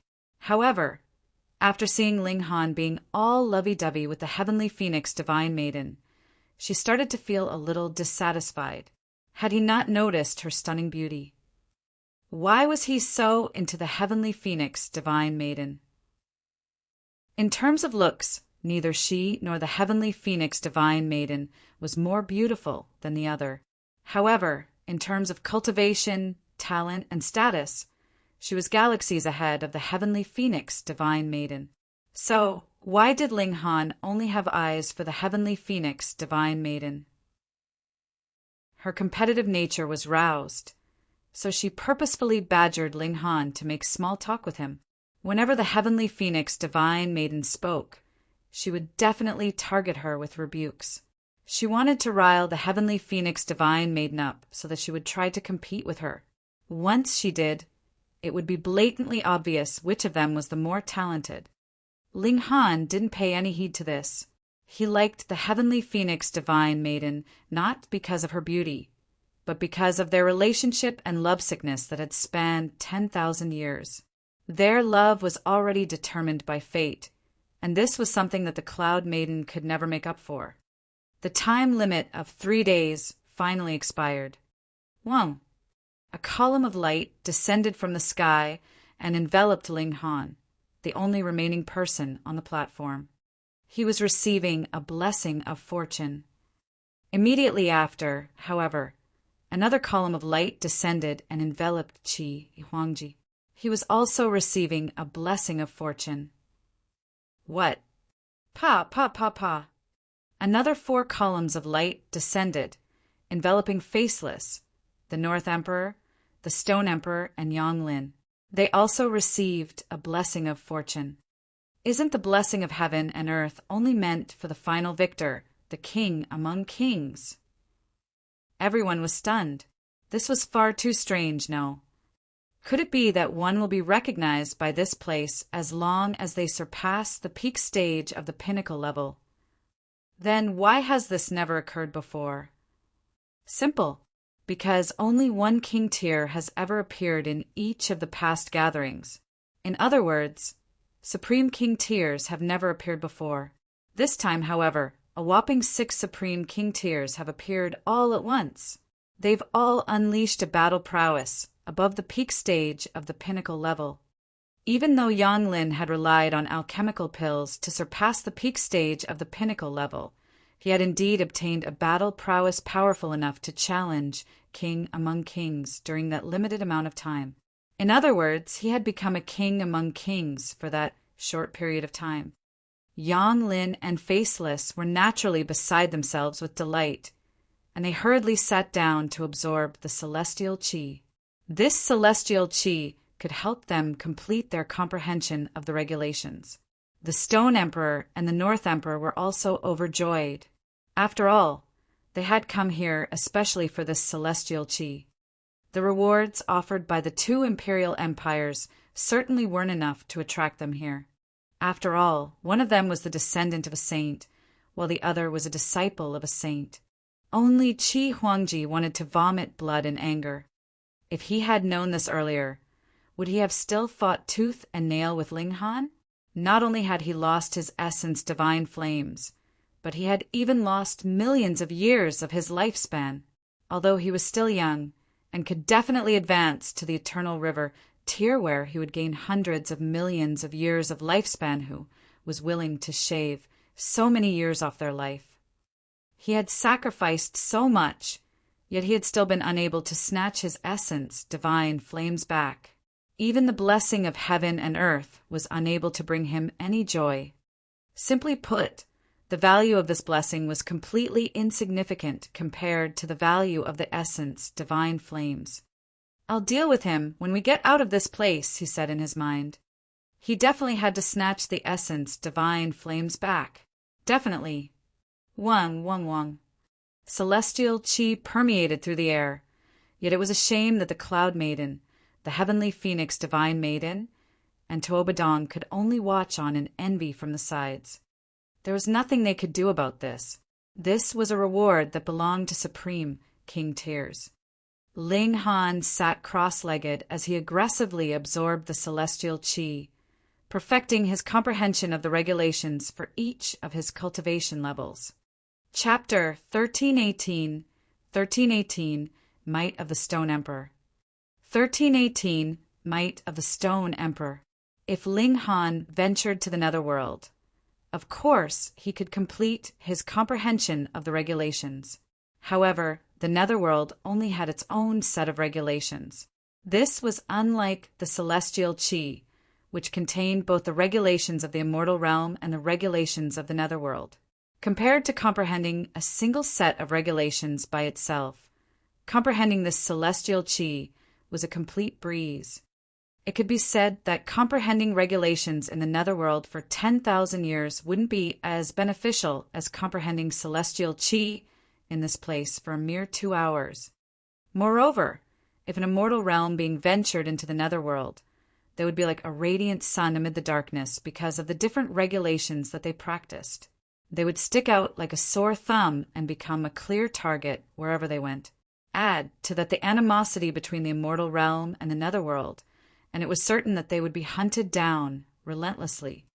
If heavenly body tier elites couldn't kill them, then the netherworld would send Eternal River tier elites. If Eternal River tier elites couldn't kill them, then the netherworld would send Genesis tier saints. In the netherworld, immortal realm beings wouldn't be able to wield the power of regulations, regardless of how powerful they were. Even if one were invincible in the immortal realm, they would fall to the level of an Al-Saran if they ever crossed into the netherworld. Their death couldn't come any quicker or swifter.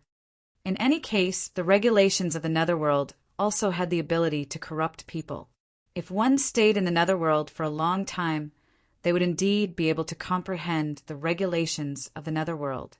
However, the immortal realm regulations that they had previously comprehended would also disappear, This was like a multiple-choice question where one could only pick one option. It was impossible to pick both options. Thus, the preciousness of this celestial chi was astounding. Otherwise, why would a descendant of a saint and a disciple of saint have come here? They only had 3 days to absorb this celestial chi, so the 6 people didn't dare to waste even a second of their time. Even Qi Huangji forcefully suppressed his anger to absorb as much of the celestial chi as he could, completing his comprehension of the regulations.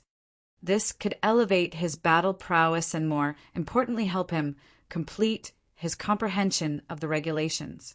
By completing his comprehension of the regulations, he would obtain a foundation that would allow him to reach greater heights. Ling Han had already reached the peak stage of the consummate level of the Sun-Moon tier, so his cultivation wouldn't advance any further unless he broke through to the pinnacle level. In fact, this wasn't a bad thing at this moment, as he didn't need to waste any of his energy on raising his cultivation level. He could focus his full attention on completing his comprehension of the regulations. The previous time he had absorbed celestial chi, he had perfected his regulations to the high extreme of the mountain river tier. This could elevate his battle prowess by a little, though this amount of elevation was nothing compared to the pinnacle level of the mountain river tier. After 1 day, Ling Han successfully perfected his comprehension of the regulations to the pinnacle level of the mountain river tier. If he battled Qi Huangji again at this moment, he was confident that he could suppress him in under 100 exchanges. Of course, Qi Huangji had also perfected his comprehensions now, so his battle prowess had definitely risen significantly as well. Since both of them had seen great improvements, the victor of the battle would be determined by who had comprehended more regulations. Another day passed, and Ling Han perfected his regulations to the low extreme of the Sun-Moon tier. However, the speed of his comprehension became slower and slower. Even though his comprehension ability was astonishing, and even though he was receiving the blessing of heaven and earth at this moment, raising his comprehension speed by hundreds upon thousands of times, there was still a limit to how fast he could complete comprehension. 3 days passed, and the columns of light vanished one after another. Ling Han stood up and opened his eyes, which were filled with images of stars and galaxies. These images then disappeared, and his eyes returned to normal. However, there was a gentle look in his eyes, and they gave off a feeling of deep profoundness. Qi Huangji and the 4 others also stood up at almost exactly the same time. There was a look of satisfaction on their faces, and it was clear that they had all enjoyed huge improvements these past 3 days. Of course, the corners of Qi Huangji's mouth were still twitching from time to time, and everything would have looked much more peaceful if not for this. Since we've received the blessing of heaven and earth, we can probably leave this place now. Boom! The 9 of them instantly felt heavier as a strange force tugged at their bodies. In the next instant, they had already appeared outside the canyon of the mountain river forest. Not only them, but the hundreds of prodigies who had entered the mountain river forest were also teleported out. This signified the conclusion of the 2-realm prodigy gathering. Human! There was a furious roar, and Qi Huangji's black hair billowed in the air as he glowered at Ling Han. His lock of white hair stood out starkly. Qi Huangji didn't hold back as he unleashed the full power of his heavenly body tier aura, and a heavenly body that was only the size of a palm radiated with an overwhelming aura that belied its size. It was as if this heavenly body could crush anyone into a pulp. Low extreme of the heavenly body tier. If he were on the Joint Peace planet, he could be regarded as a supreme being, although he wasn't the most powerful of them.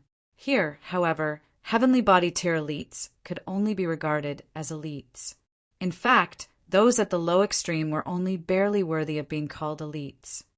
Anyhow, the battle prowess of king tiers like Qi Huangji could definitely surpass 6 stars.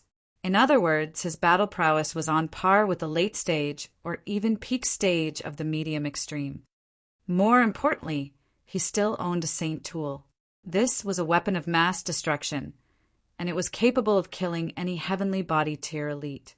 In fact, it could even challenge elites at the low extreme of the Eternal River tier. Ling Han furrowed his brows. Do I have to use the Black Tower? Ha!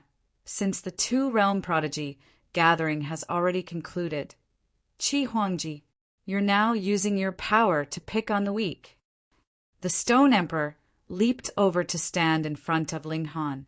It was clear that he intended to help him. Pick on the weak. Qi Huangji sneered loudly and said, I've only cultivated for 200 years, and this person has definitely cultivated for longer than me. So, how can my challenge toward him be regarded as picking on the weak? In the cultivation world, battling against those at the same cultivation level was regarded as fair, and battling against those at the same age was also regarded as fair. The Stone Emperor faltered, and he turned back to glance at Ling Han. A look of surprise spread across his face, but then he laughed loudly and said, I suggest you look again closely. Is he really older than you? Qi Huangji was dismissive at first, yet after glancing at Ling Han, his expression suddenly became one of shock. In the mountain river forest, the mysterious power of heaven and earth had rendered him unable to determine Ling Han's situation. However, after returning to the outside world, he had now recovered Ho's heavenly body tier, cultivation. Thus, he could naturally tell that Ling Han's age was definitely under 100. If his cultivation level were a little higher, he would be able to refine his estimate to under 50. However, he would definitely be even more shocked. To immortals, 100 years was truly not a long time. For many people, this was even shorter than one session of cultivation in seclusion. Anyhow, it was now clear that one of them was under 100 years old, while the other was around 200 years old. The difference between their age was at least twofold. This being the case, how could they be compared to each other? If anyone called this a battle between prodigies at the same age, they would surely have to be joking. Qi Huangji's expression continued to change. In the end, he humphed coldly and said, Fine, I won't pick on the weak then. Hand me the essence, divine flames, and I'll spare you this one time. The next time we meet, I'll definitely kill you without mercy. He definitely couldn't lose the essence, divine flames. You've got to be joking, that's my battle spoils. Ling Han smiled faintly and continued, Qi Huangji, if you're dissatisfied with the results, why don't you suppress your cultivation and battle against me at the same cultivation level? See how I defeat you again. Qi Huangji chuckled coldly and said, Humph! I'm hundreds of thousands of times more powerful than you, so why do I have to accommodate your needs? He ignored the presence of the Stone Emperor and resolutely launched an attack at Ling Han. Impudence! The Stone Emperor bellowed loudly, and his voice transformed into a giant fist that smashed toward Qi Huangji. Pum! Qi Huangji was instantly sent flying. Pooh! Blood and flesh exploded from his body. He was no match for the Stone Emperor. Wang. For heavenly bodies materialized around the Stone Emperor. Consummate level of the heavenly body tier. No, perhaps he was at the pinnacle level of the heavenly body. Tier the 5th heavenly body could be revealed or hidden by its owner, as expected of a saint's son. Regardless of how powerful Qi Huangji was, his cultivation level meant that he was no match for the Stone Emperor, who was at least at the consummate level. Moreover, the Stone Emperor was also a supreme king tier, so he wouldn't lose against Qi Huangji even if he were at the same cultivation level as him. Damn it! Qi Huangji was drenched in blood, yet he was wild with rage at this moment.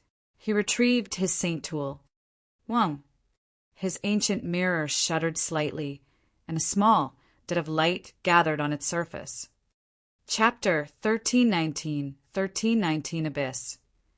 1319 Abyss. Show! The dot of light instantly transformed into a beam that shot at the Stone Emperor.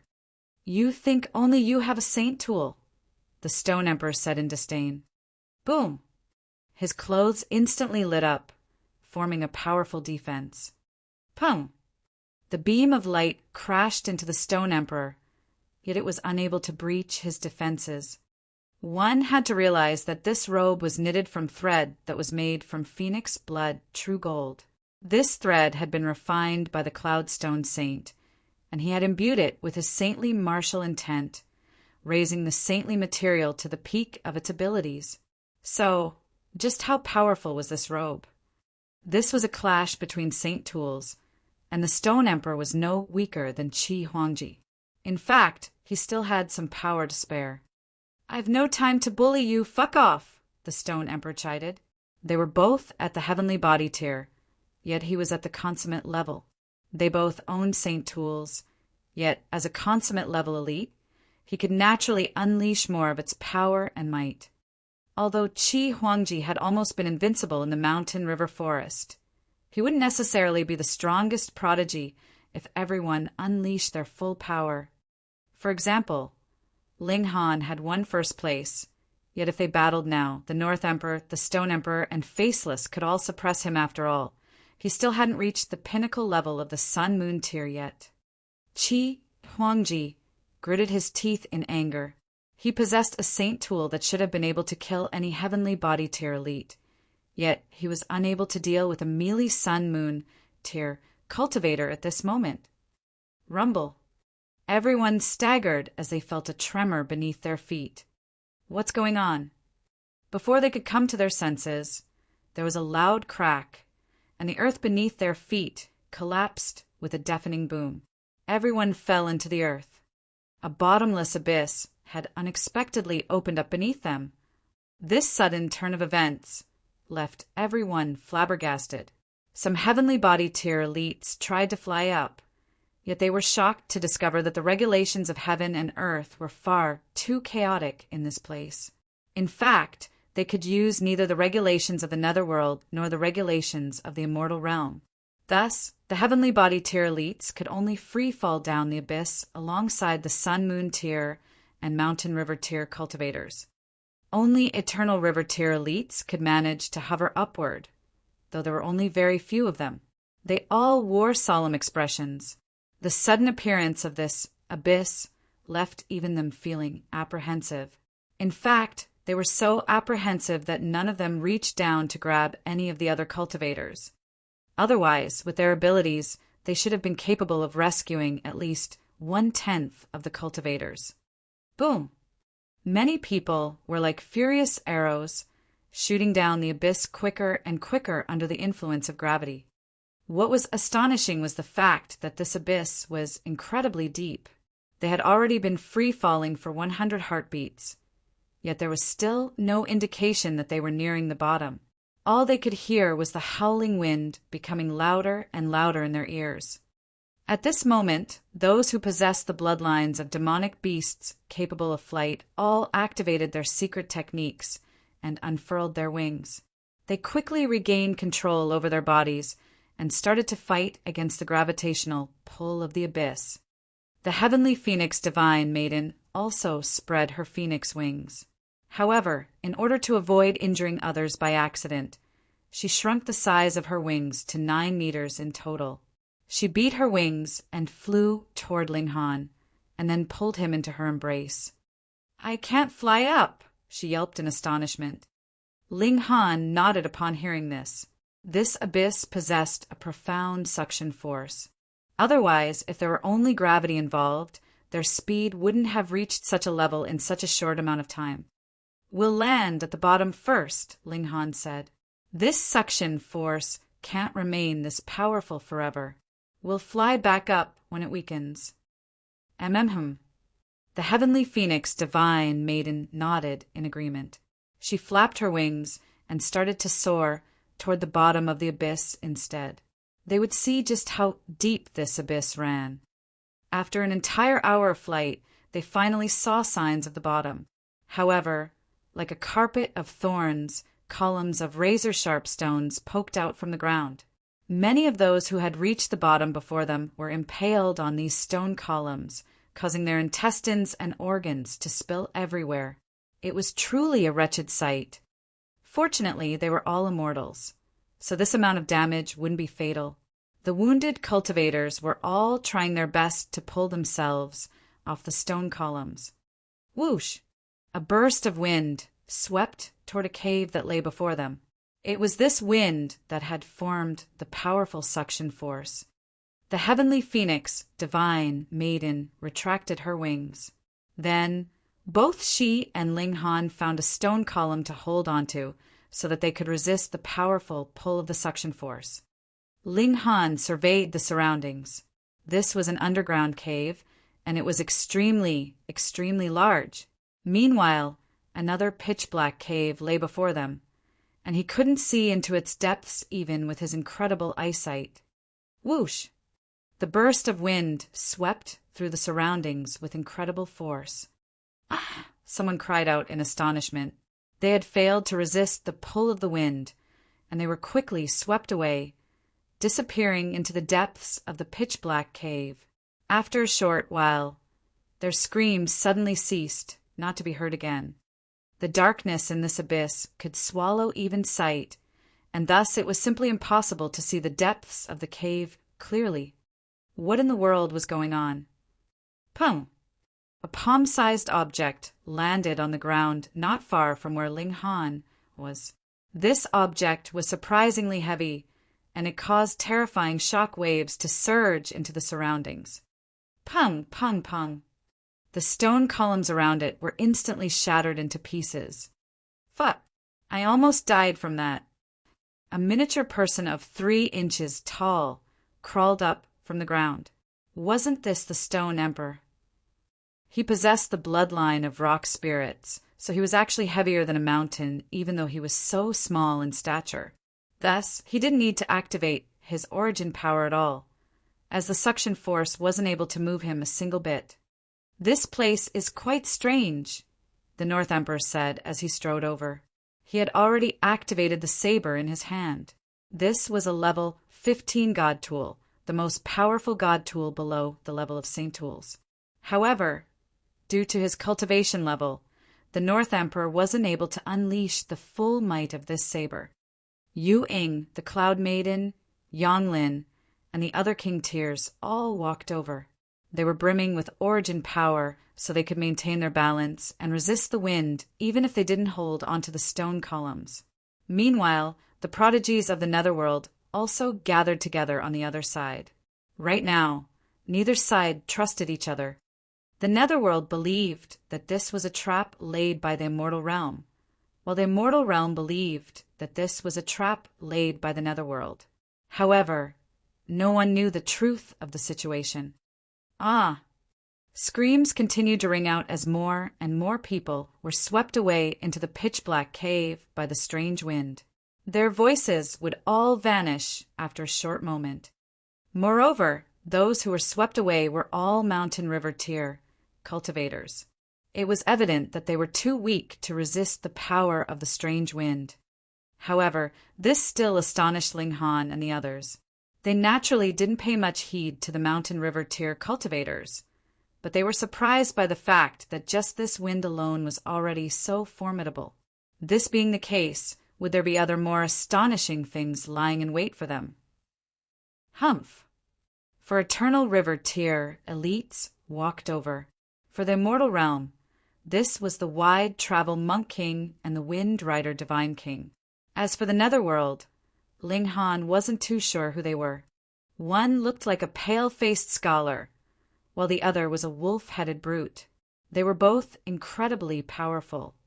Why are you hiding in the shadows? Show yourself! The Wind Rider Divine King roared. He lashed out with his palm, sending a silver river into the pitch-black cave. There were hundreds of glowing heavenly bodies in the silver river, and they illuminated the entire cave. Pum! Some unknown being in the depths of the cave attacked the silver river, instantly shattering it into pieces. The cave instantly became pitch-black again. However, a shocked expression spread across Ling Han's face. He had activated the Eye of Truth and seen the cave especially clearly. Meanwhile, the Stone Emperor and the others were either more powerful than him or also possessed a similar secret technique to him. As such, they were also able to catch a glimpse of the depths of the cave. Chapter 1320 Evil Bias. Chapter 1320 Evil Bias. That was a monster. Ling Han didn't know how to describe this monster. It was tremendously large, reaching at least 300 meters in size. It was also humanoid in shape. If this were all, it would be a stretch to call it a monster. Indeed, what made this creature monstrous was the fact that its flesh and muscles were all composed of corpses. Some of the corpses belonged to cultivators, while some of the corpses belonged to demonic beasts. Regardless of who the corpses belonged to, they were all attached to the monster's body, just like that. It was incredibly repulsive. As disgusting as this creature was, it still had a nose, eyes, and a large mouth. When it opened its mouth, it would generate an overwhelming suction force, which was the source of the strange wind that had sucked people away. Those who had been sucked in were all chomped into two. So, it turned out that this monster was the source of the strange suction force. Ling Han and the others were all stunned. This monster was able to generate such a powerful suction force just by inhaling air.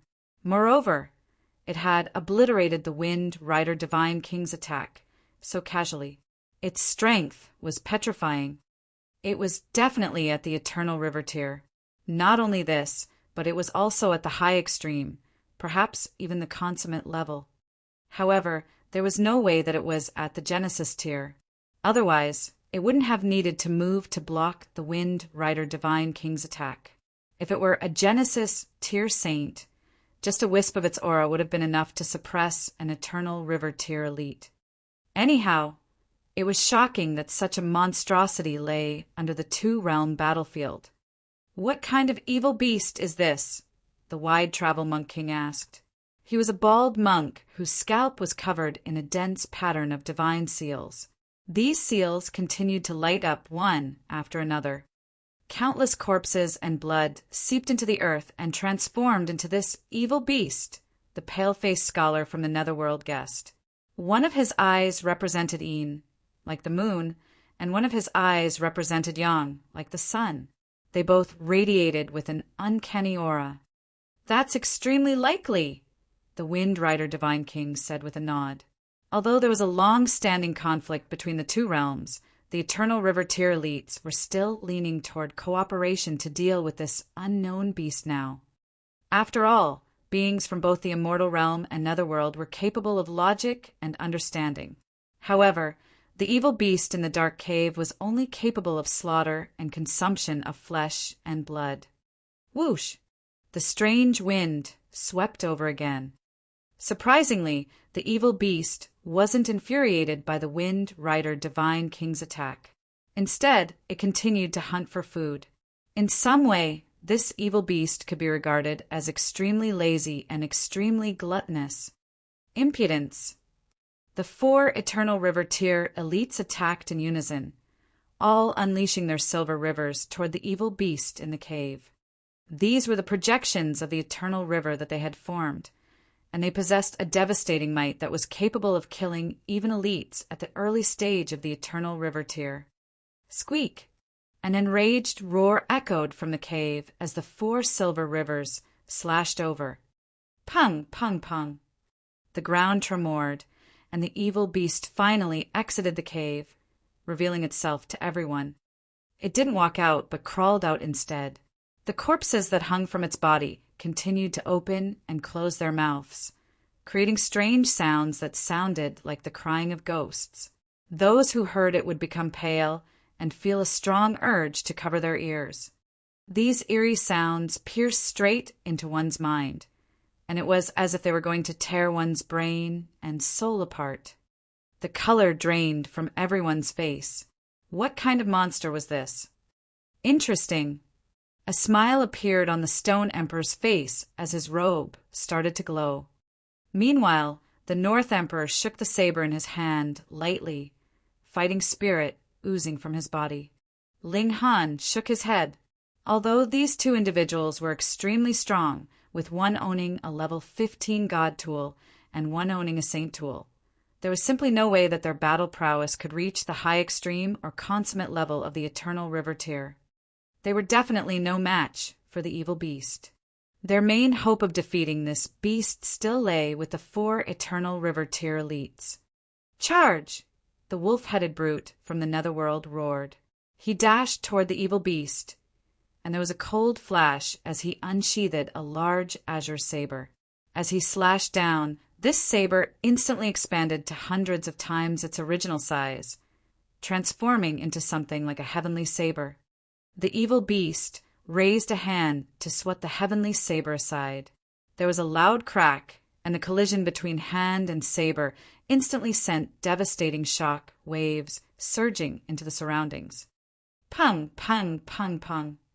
The entire cave started to tremor under the overwhelming force of the shock waves, causing a rain of sand and stone to pour down. Strangely, however, the cave didn't collapse. Pung!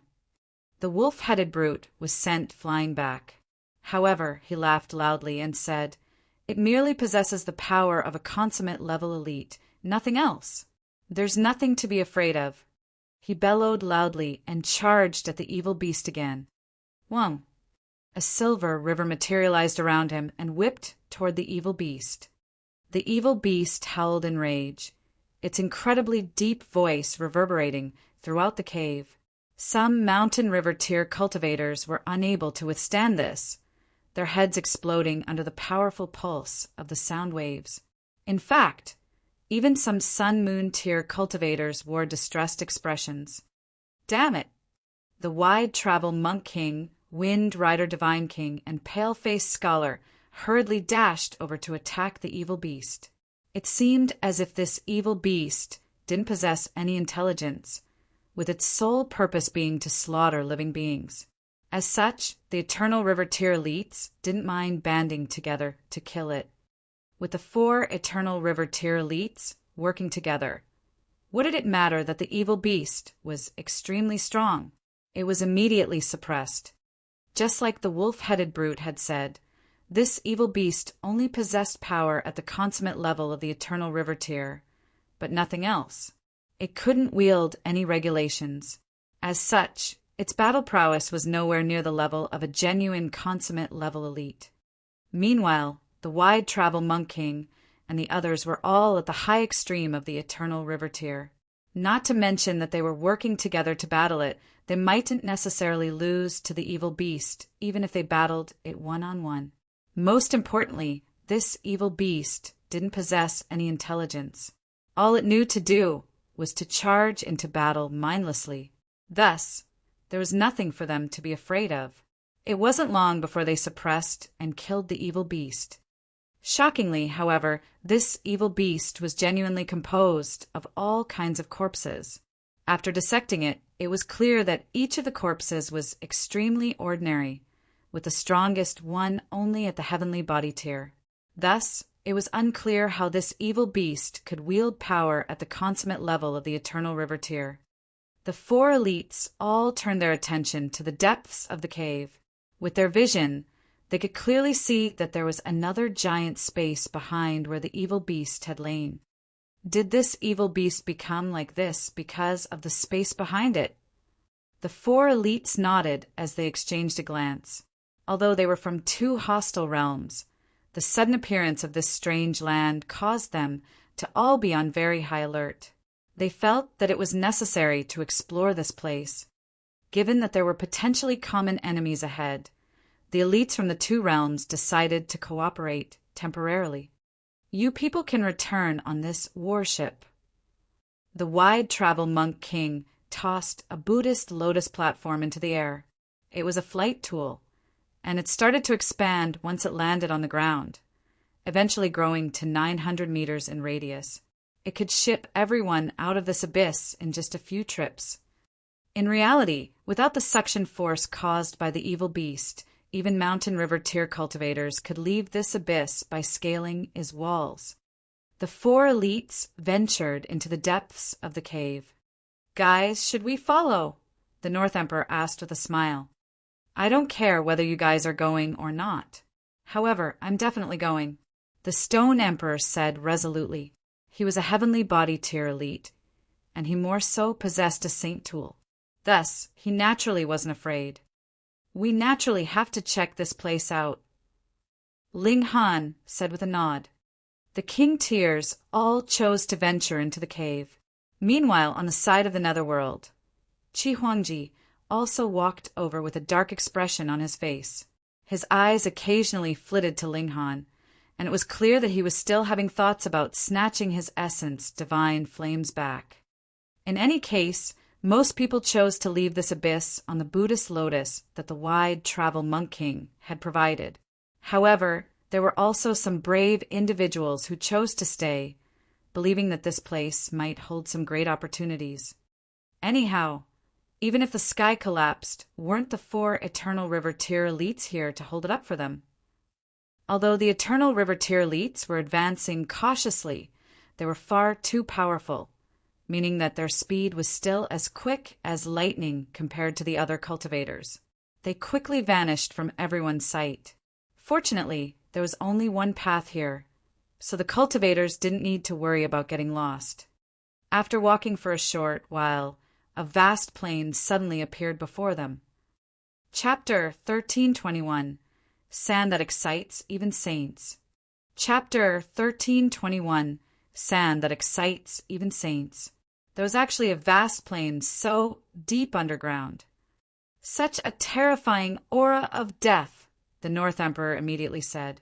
There was an alert look on his handsome face. Ling Han activated his Eye of Truth to survey this vast expanse of land. His expression involuntarily changed, and he said, "In the past hundreds of millions of years, countless people have battled to death here. Their blood has fused into this land and transformed it into a land of death." Faceless grabbed a handful of dirt. His origin power swept over it, causing the dirt and rocks to disintegrate into nothing. In the end, all that remained was a speck of golden sand. They all tensed up in suspense. Faceless was at the peak stage of the pinnacle level of the Sun-Moon tier, and his power was on par with the early stage of the low extreme of the heavenly body tier. Yet, under his refinement, this speck of sand actually hadn't disintegrated? Was this perhaps level 9 godly metal? The North Emperor took the speck of sand from Faceless' hand and studied it carefully. After a while he said, "This speck of sand isn't as simple as it appears." "It's extremely complex," the Stone Emperor concurred.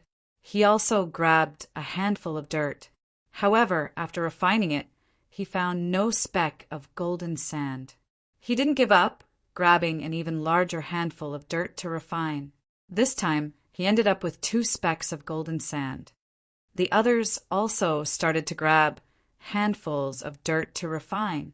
Before long, everyone had 1 to 2 specks of golden sand in their hand. They all started to examine it thoroughly. Ling Han was no different. These specks of sand contained no energy, yet they gave him a feeling of might and profoundness. It was as if these specks of sand had been part of the tiles of some supreme hall before. However, this hall had been obliterated, and the tiles that it was built with had turned into the sand that they now saw. While no one was looking, Ling Han tossed a speck of golden sand into the black tower so that the notionless saint could analyze it. Surprisingly, however, the orb of light that was the notionless saint instantly exclaimed in astonishment upon seeing the speck of golden sand. Even the voice that was emitted by his divine sense was quivering. However, even in the black tower, Ling Han could only hear some incomprehensible muttering. "Senior Notionless, what on earth have you discovered?" Ling Han asked. "I've seen the sky," the Notionless saint replied. This was an extremely strange reply. The sky?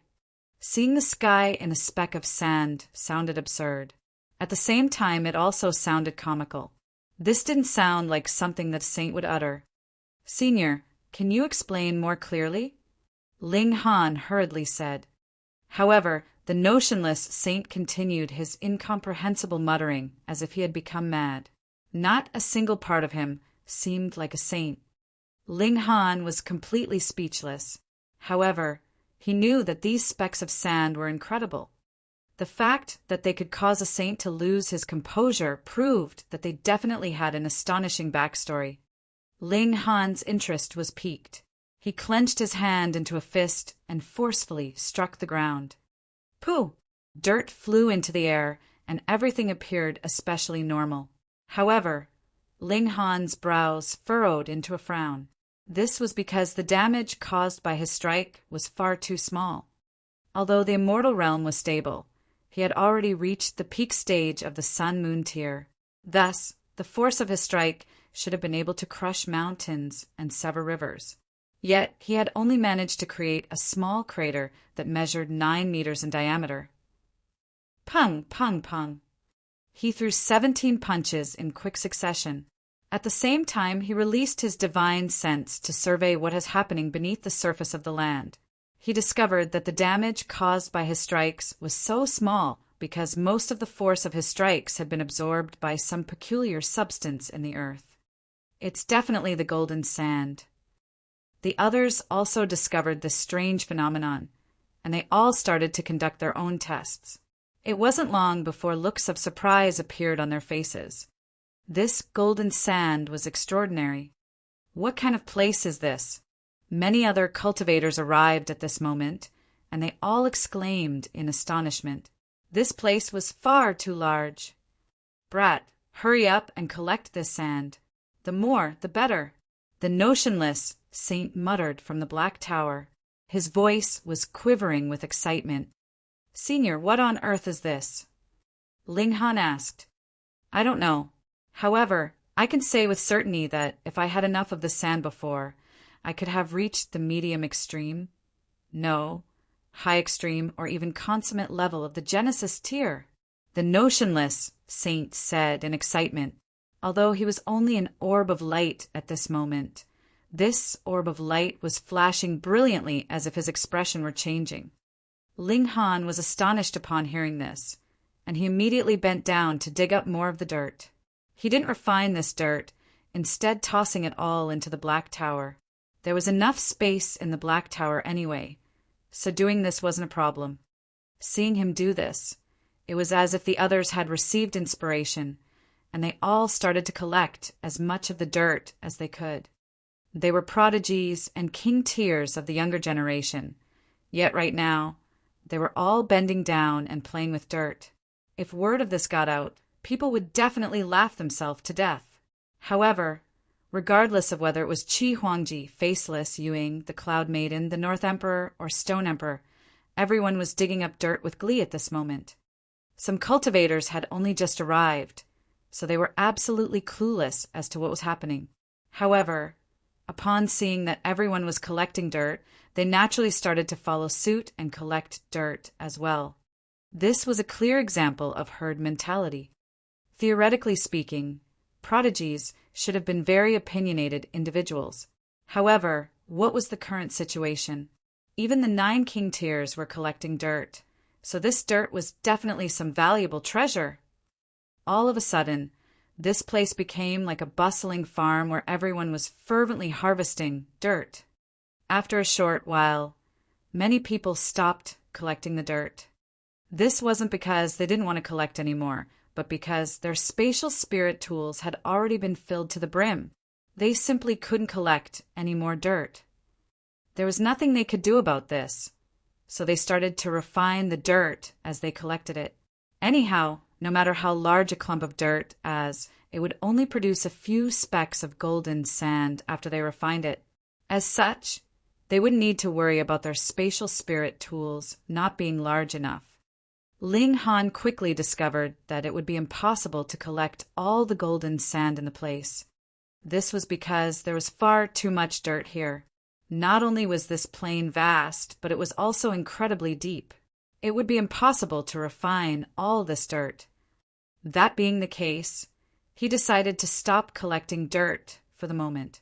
Instead, he started to ponder some important questions. What if there was an origin of this golden sand? Not only him, but many other people also raised their heads and stopped collecting the dirt, their eyes glimmering with excitement. Perhaps many of them didn't know the true value of this golden sand. However, Even a fool could guess that this golden sand was extraordinary. Perhaps this plain holds some tremendous opportunity. The mountain river forest is directly above this place, and the Sun Moon Valley is also not far away. If someone says that the formation of those two places is completely unrelated to this place, they must be absolute fools. Perhaps we can discover the secrets of the mountain river forest and Sun Moon Valley here. Everyone was feverish with excitement. Both the mountain river forest and Sun Moon Valley only opened once every 70,000 or so years. However, if they could discover the secrets of those places, wouldn't they be able to enjoy the blessing of heaven and earth whenever they wanted? Ling Han and the other king tiers were even more knowledgeable than these ordinary cultivators. They knew that the blessing was actually celestial qi that allowed them to comprehend the regulations of the two realms. By comprehending this, they would genuinely become invincible among those at the same cultivation level. Everyone continued to advance. However, the tens of thousands of cultivators were scattered far apart, making them appear very much like a bowl of water that had been tossed into a lake insignificant and measly. As information about the golden sand traveled out, however, it was very likely that those who had advanced further would turn around and come back. Many people would come to this place to explore the secrets of the plain. Boom! The shock waves of a battle suddenly traveled over from the distance. However, these shock waves disappeared just as quickly as they had arrived. Ling Han and the others exchanged a glance. They could all sense that these shock waves had been caused by the 4 Eternal River Tier elites. Although the battle had ended quickly, it had definitely lasted for at least 10 seconds. What did this mean? This meant that the 4 Eternal River Tier elites had come across another Eternal River Tier elite. This place was dangerous. Chapter 1322. 1322 Venturing into the Plain. 1322 Venturing into the Plain. The Stone Emperor laughed loudly and said, "Who would have thought that such a place existed in this galaxy?" He formed a series of hand seals, and it wasn't long before a miniature carriage whizzed over. Rather than calling this a horse-drawn carriage, it was probably better to call it a bull-drawn carriage. This was because the carriage was drawn by a metallic purple-gold bull.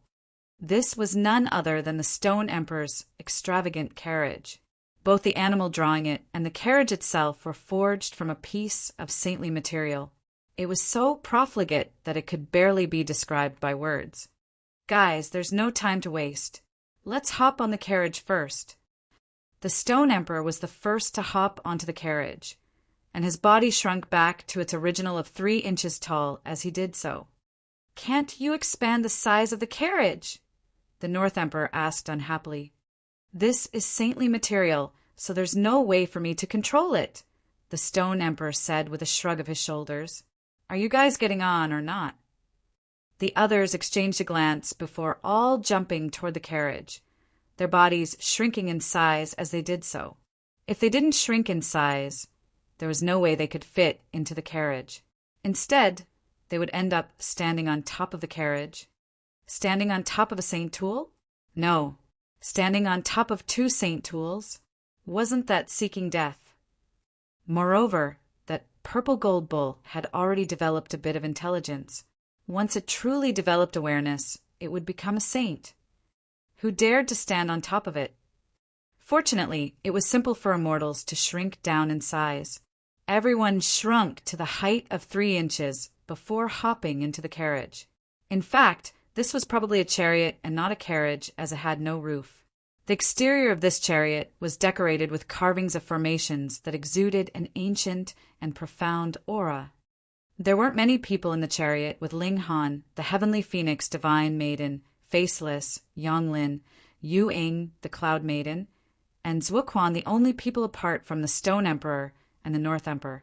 No one else had the right to board this chariot. Although Yu Ing hadn't become one of the 9 kings, her strength had been clear for all to see. Meanwhile, Zuoquan was able to board thanks to his relationship with the Cloud Maiden. Otherwise, just his heavenly body tier cultivation alone wasn't enough to impress the Stone Emperor. Qi Huangji and the others obviously couldn't board the chariot. They were members of the enemy realm, after all. The fact that they weren't fighting against each other at this moment was already a sign of impressive restraint. However, this relative peace probably wouldn't last for much longer. The chariot sped forward at incredible speeds. Before long, they had already left the bulk of the cultivators far, far behind. They were truly speeding on ahead. Even Qi Huangji, Tuobadong, and the other king tiers couldn't keep pace with them.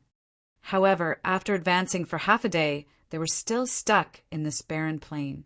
Casting their eyes around, all they could see was empty space. It was as if this plain was endless. Even so, they weren't discouraged. The larger this underground world was, the bigger and more astonishing the secret that it held. Groan! The chariot suddenly jolted as if it had struck something, almost turning over. Fortunately, it was being drawn by a bull that was forged from saintly material, making the ride extremely smooth. The chariot only jolted once before immediately regaining its balance. However, what on earth had it struck? One had to realize that ordinary materials would be crushed into pulp if they were struck by the purple gold bull. After all, it was a saintly material that was close to obtaining awareness. Perhaps the power of its strike hadn't reached the level of genuine saints yet, but it had definitely reached the consummate level of the Eternal River tier.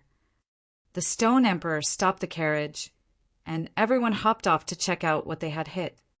They found that there was actually a bump in this otherwise flat plain, and it was because the chariot had struck it that it had jolted. "There's blood," the North Emperor said solemnly. Everyone looked over, only to see that there was a crack in the bump. Blood was gushing from this crack, and an overpowering smell of rotting flesh wafted toward them. It was as if an old corpse several hundred years old was lying beneath this bump. Crack! A fissure instantly appeared on the earth, then another and another.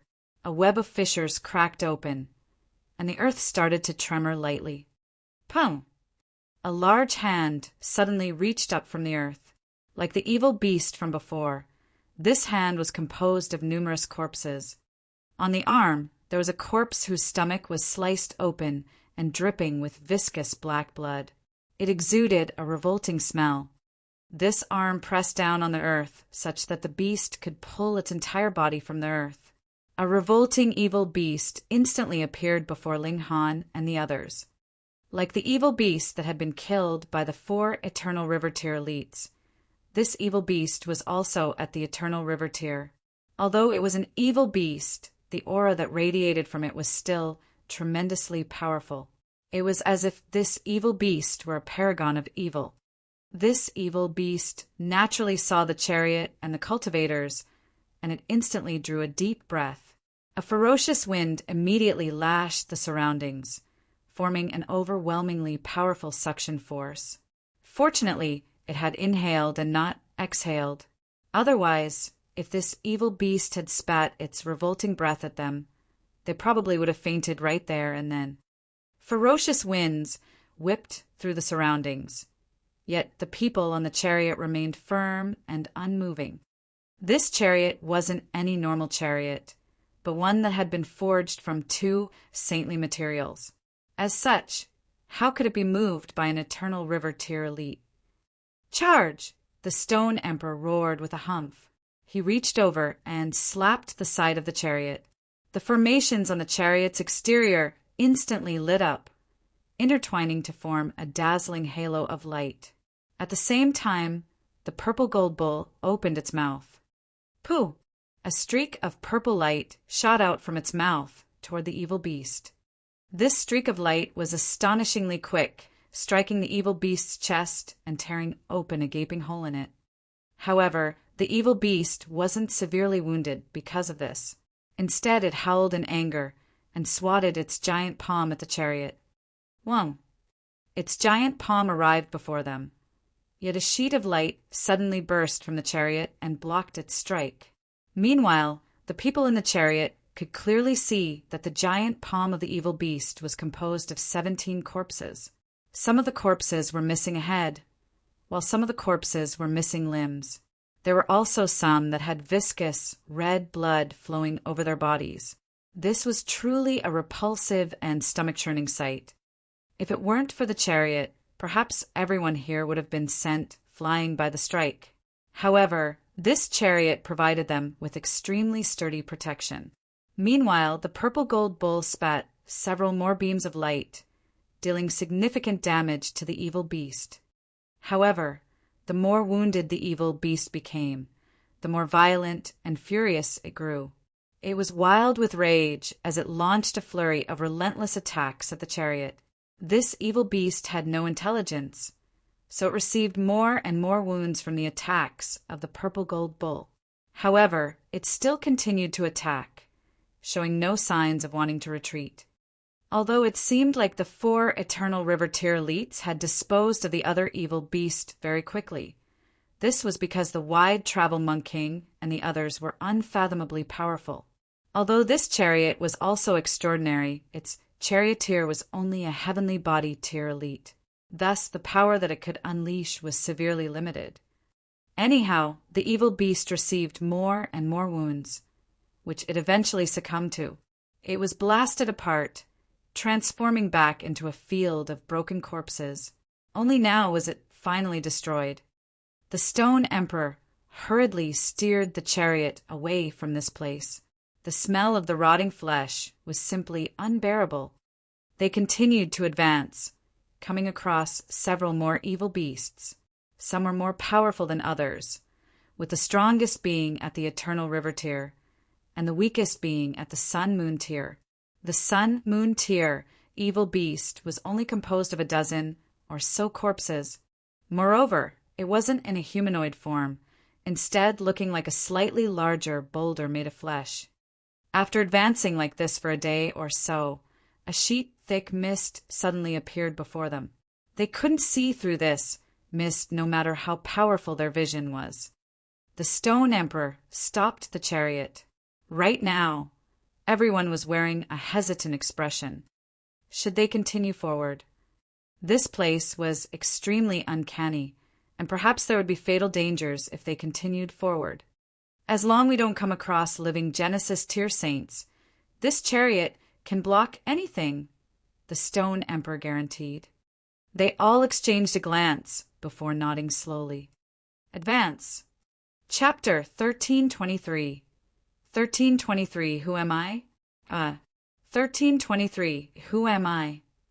The chariot slowly advanced into the thick fog. This fog was truly thick. Standing in the chariot, they could barely see a meter in front of themselves.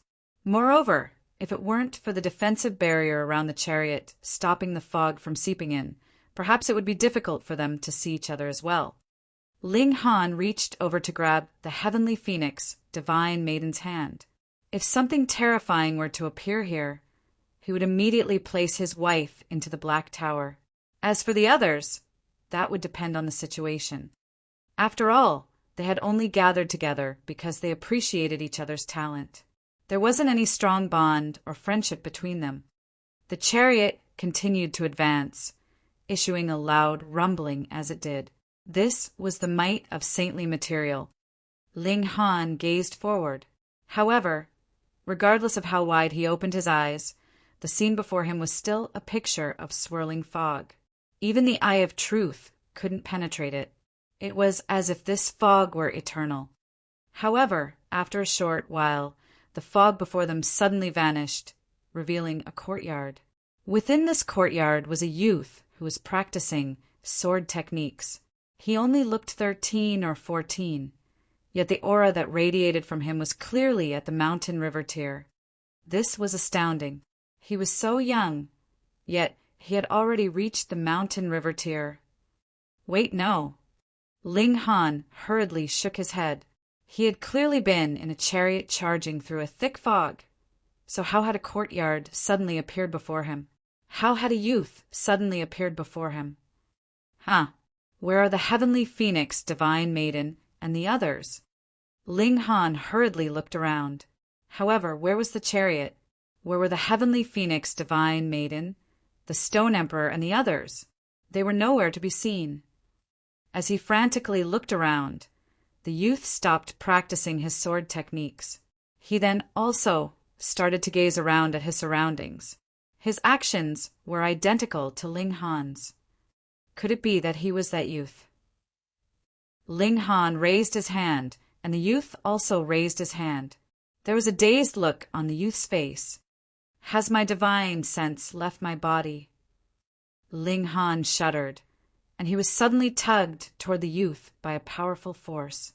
However, the youth stood there unmoving, as if he hadn't noticed Ling Han crashing into him at all. Pooh! The two of them collided together, yet neither of them was thrown to the ground. Instead, Ling Han was like flowing water as he fused into the youth's body. At this moment, he was completely fused together with the youth. No, they weren't fused together. Apart from his name, this youth didn't have any other memory. His mind was like a blank canvas. Thus, it was probably more accurate to say that Ling Han's divine sense had become the owner of this body. His mind was a bit hazy, and two names churned about in his head. One was Ling Han, and the other was Ding Zijin. Who am I? Ling Han was a bit dazed. The memories that belonged to him were disappearing at a rapid speed. In the end, only one thought remained, that was, his name was Ding Zijin. As for other matters, he didn't know anything. He ferociously bit his tongue. My name is Ling Han. This thick fog was an illusion formation that was subtly affecting his mind and body. I'll enter the Black Tower. This thought flashed through Ling Han's mind, yet he discovered that there was no Black Tower within his body. It was as if he had genuinely become Ding Zijin. What's going on? I'm not Ding Zijin, I'm Ling Han. Ling Han shouted in his mind. He was trying to remind himself of his identity. The fact that there was no Black Tower within his body was the greatest flaw of this illusion. Noticing this flaw allowed him to maintain his identity and awareness. Ding Zijin. Several youths walked into the courtyard, and one of them said, It's time for the clan competition. Ha! I suggest you obediently admit defeat. Otherwise, we'll beat you to the point that you can't cultivate for 3 months again. Hurry up and follow us. What are you lagging behind for? These youths looked around 1 or 2 years older than him. Their cultivation was also above his. Ling Han discovered that his cultivation level was only at the low extreme of the Sun-Moon tier. Meanwhile, the cultivation levels of the youths in front of him were at least at the medium extreme of the Sun-Moon tier. In fact, some were even at the high extreme or consummate level. However, Ling Han was unafraid. He possessed a power that surpassed 6 stars, and he had even perfected his comprehension of the regulations. Thus, his battle prowess could probably surpass 6 stars as well. He followed these youths, crossing through several pavilions and halls. This place was unbelievably large, and they only arrived at a training ground after walking for a long time. Many people were waiting there already, some of them old, some of them young, some of them male, and some of them female. The cultivation of everyone present was different, ranging from the Mountain River tier to the Sun-Moon tier and to the Heavenly Body tier. The weakest individual was only at the Shattering Void tier. This was an infant that was being held in its mother's bosom. Gasp! They're at the Shattering Void tier at birth. Where the bloody hell is this? They're virtually immortals at birth. What stunned Ling Han even more was the fact that he saw the occasional person releasing their Eternal River. These were definitely Eternal River tier elites. However, like the others, they were obediently standing among the crowd. There was an elevated platform at one end of the training ground, and there were several people seated above this platform. Their faces were all shrouded in mist, making them appear extremely mysterious. Ling Han merely took a glance at them, yet he felt as if his divine sense were about to be ripped into shreds. They're far too powerful. These people could definitely blot heaven and earth with a hand, obliterate planets with a snap of their fingers, and destroy galaxies with a breath of air. Are they saints? Even Eternal River Tier elites could only stand by the sides of the training ground.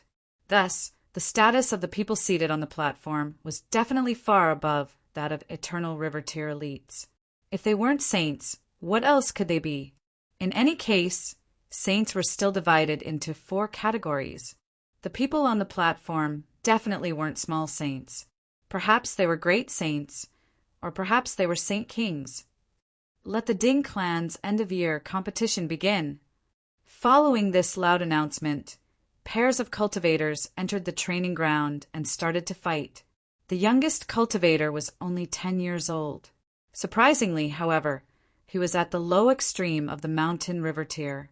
This wowed the audience and won the praise of everyone. As expected of Ding Yaolong, he's the 77th generation successor of our ancient ancestor, and his ancestral bloodline is still relatively pure. He's only 10, yet he's already this powerful. He'll definitely become a powerful and influential figure of the Ding clan. This youth was incredibly powerful, being able to battle against cultivators at the high extreme of the mountain river tier, even though he was only at the low extreme. In fact, after activating some kind of secret technique, he was even able to defeat an opponent who was at the early stage of the consummate level. Tide of the Ages. I never imagined that Yaolong was actually this talented. He's only at the mountain river tier, yet he can already wield the power of time. He's the fortune of the Ding clan. Meanwhile, the powerful beings on the platform nodded in praise. Ding Yaolong left the training ground to the sound of praise and applause.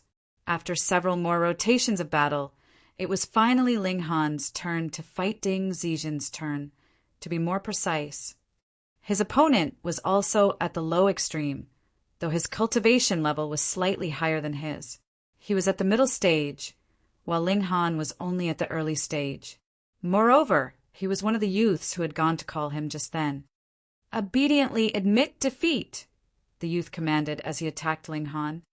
Ling Han counterattacked, yet he instantly discovered that he had genuinely become another person. He didn't possess a powerful physique and defense anymore, and his power couldn't surpass 6 stars, either. All the secret techniques that he had mastered had vanished as well. Right now, he merely possessed power at the early stage of the low extreme of the mountain river tier. Moreover, his battle prowess couldn't even surpass 1 star. Pung! After dodging several strikes, Ling Han was finally sent flying by a kick. Trash! While he was flying through the air, he saw his opponent mouth this with an expression of complete disdain. Ling Han collapsed to the ground in a heap. He tried to crawl up to continue the battle, yet a burst of agonizing pain suddenly shot through his body. He was unable to withstand this, and he instantly lost consciousness. When he suddenly jerked awake, he heard several cries of astonishment around him. He had returned to the chariot, and his surroundings were still blanketed by thick fog. The Heavenly Phoenix, Divine Maiden, Stone Emperor, North Emperor, and the others were all in the chariot. No one was missing. So uncanny. Chapter 1324, 1324 Dream. 1324 Dream. Did you guys also enter an illusion and discover that you had become a youth called Ding Zixian? Ling Han asked. The Heavenly Phoenix Divine Maiden was the first to nod in affirmation. The expressions of the others changed drastically. Then they all nodded one after another. They described their experience, and sure enough, their experiences had all been exactly the same. They had become Ding Zixian and entered a clan competition, where they had been brutally defeated. This obviously hadn't been a dream. Dreams couldn't be so realistic, and they couldn't be identical to everyone, either. It's this blanket of fog. Everyone looked at the thick and persistent fog around them. This was a very easy conclusion to draw. It was definitely this fog that was affecting them. However, among everyone present, the lowest cultivation level was the consummate level of the Sun-Moon tier, while the highest cultivation level was the consummate level of the heavenly body tier. Yet this huge discrepancy in cultivation level hadn't changed the fact that they were all caught off guard by the illusion at exactly the same instant. Moreover, they were all aboard a chariot that was forged from saintly material. In terms of defense alone, this chariot was even more powerful than elites at the consummate level of the eternal river tier. However, they had still been affected by the fog. Could it be that this fog possessed saint-level power? They all looked at one another, deep frowns on their faces. Should we continue forward? This was the question on everyone's mind. Even the Stone Emperor was slightly hesitant. He was confident that his chariot could guarantee everyone's safety as long as no saint appeared. However, reality proved that this dense fog could still invade their minds and forcefully drag them into an illusion. There hadn't been any danger in the previous illusion, but who could guarantee that things would remain this way? They were all prodigies of the younger generation, and as long as they grew up without a hitch, their future would be limitless. It wasn't necessary for them to take a huge risk for the opportunities in this place. "I want to advance for at least a little longer," Ling Han said first. "Same," Faceless said. More and more of them nodded in agreement. They were all young king tiers, and thus they were extremely courageous and resilient individuals. At the same time, they were also incredibly curious individuals. This thick fog was like a puzzle that whetted their appetite to investigate. "Haha, then let's continue forward," the Stone Emperor said with a loud laugh. He started to steer the chariot forward. They were still surrounded by thick fog, and they still couldn't see their surroundings. However, at some point in time, the surroundings suddenly became clear again. What appeared before them was still that training ground. "I've returned again." By testing whether he could sense the black tower in his body or not, Ling Han could determine whether or not he had entered the dreamland. He had become Ding Zijin again. However, he was clearly older this time. This was probably 1 year into the future. However, his cultivation had barely increased at all. He was still at the early stage of the low extreme. Looking at the people from last year, however, they had all grown taller and stronger. They had all advanced at least one sub-minor level. The most impressive person was Ding Yaolong, who had already advanced from the low extreme to the high extreme. He had actually advanced 2 minor levels. He was only 11, yet he had already reached the high extreme of the mountain river tier. This was simply incredible. Thus, it wasn't surprising that Ding Yaolong had become the most brilliant star in the interclan competition. Meanwhile, Ding Zijin had become an absolute joke. This kid, if it weren't for clan elder Ding, was sacrificing his source power at all costs to forcefully elevate him to the mountain river tier. It would have been impossible for him to reach the immortal level in his entire lifetime. Yeah, he was only at the spiritual ocean tier when he was born. I've heard that only lowly commoners are born with such a low cultivation level. You know, I'm starting to doubt whether he's a genuine child of the Ding clan. Many people slandered him coldly, not showing any care and compassion at all, even though they were all members of the same family. The scene abruptly ended here, and Ling Han's vision became a blur as he returned to the real world. Everyone was awake now, and they were all wearing a look of displeasure. In that dream, they were Ding Zijin. Thus, Ding Zijin being humiliated was equivalent to them being humiliated. Could it be that this place was created by Ding Zijin? In that illusion, he's only at the mountain river tier. However, this thick fog can seep through saintly material and affect our minds. This is definitely the handiwork of a saint. He definitely experienced some incredible opportunity afterward, allowing him to flip the tables.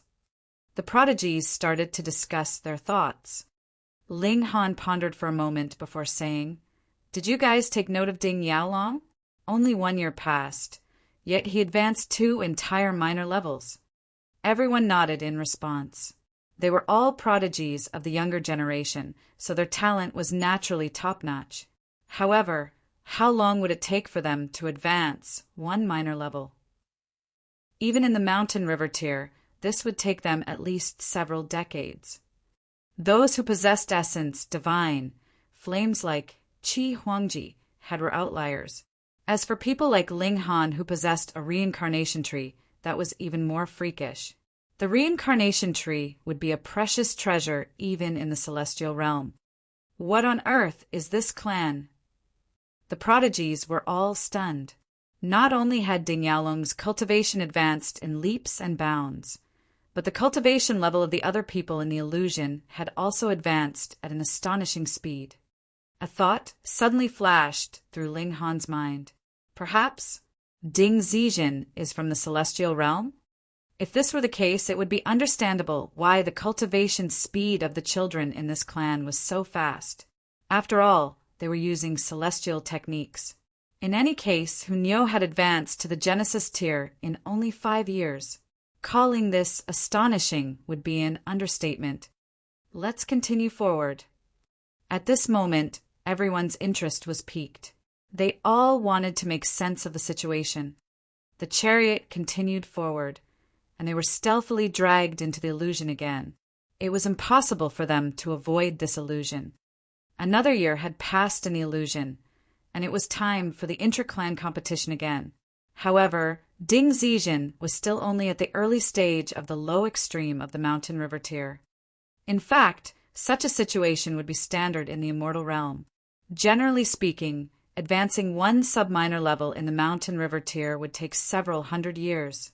So, how could one be much stronger after just a year? However, in the Ding clan, everyone else's cultivation level had seen huge improvements. This was especially the case for Ding Yaolong, who had already advanced to the consummate level of the mountain river tier. During this inter-clan competition, Ding Yaolong wasn't simply impressive.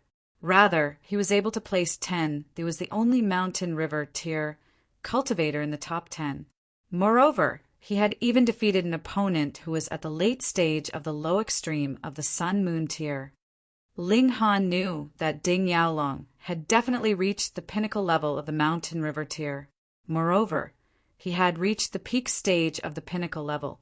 However, those at the peak stage of the pinnacle level would only possess power on par with the early stage of the low extreme of the sun-moon tier. Yet, Ding Yaolong had defeated someone at the late stage of the low extreme. Can I achieve this? Ling Han admitted that he could indeed exhaust such an opponent to death using his freakish physique. However, defeating such an opponent head-on? That would be impossible. Ding Yaolong possessed a secret technique that could age his opponent's attacks. That was right, age. When a punch was thrown, its power would naturally weaken with the passage of time. Eventually, it would lose all of its power. Ding Yaolong's secret technique could accelerate this process by hundreds or even thousands of times. Thus, his opponent's attacks would have already lost much of their steam by the time they reached him. Can he control time? Ling Han's heart thumped in excitement. Time was the most mysterious power. If he could wield the power of time, his battle prowess would increase by heaven knew how much. This was the intention of these illusions, to help them master the power of time. In any case, the result of the inter-clan competition was just as expected. Ding Zijin was crushed, and his result was naturally the worst. The illusion ended, and everyone came to their senses at the same time. Some of them were dazed, yet some of them, like the North Emperor and Stone Emperor, had a glimmer in their eyes. Like Ling Han, they had also noticed Ding Yaolong's terrifying secret technique. Let's continue forward.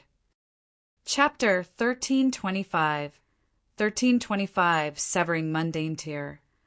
1325, Severing Mundane Tier. The chariot continued forward, and they were drawn into the illusion again and again. This was the path of Ding Zijin's growth. However, the only memory that was recorded was of the inter-clan competition that occurred at the end of each year. This was probably his deepest and most agonizing memory.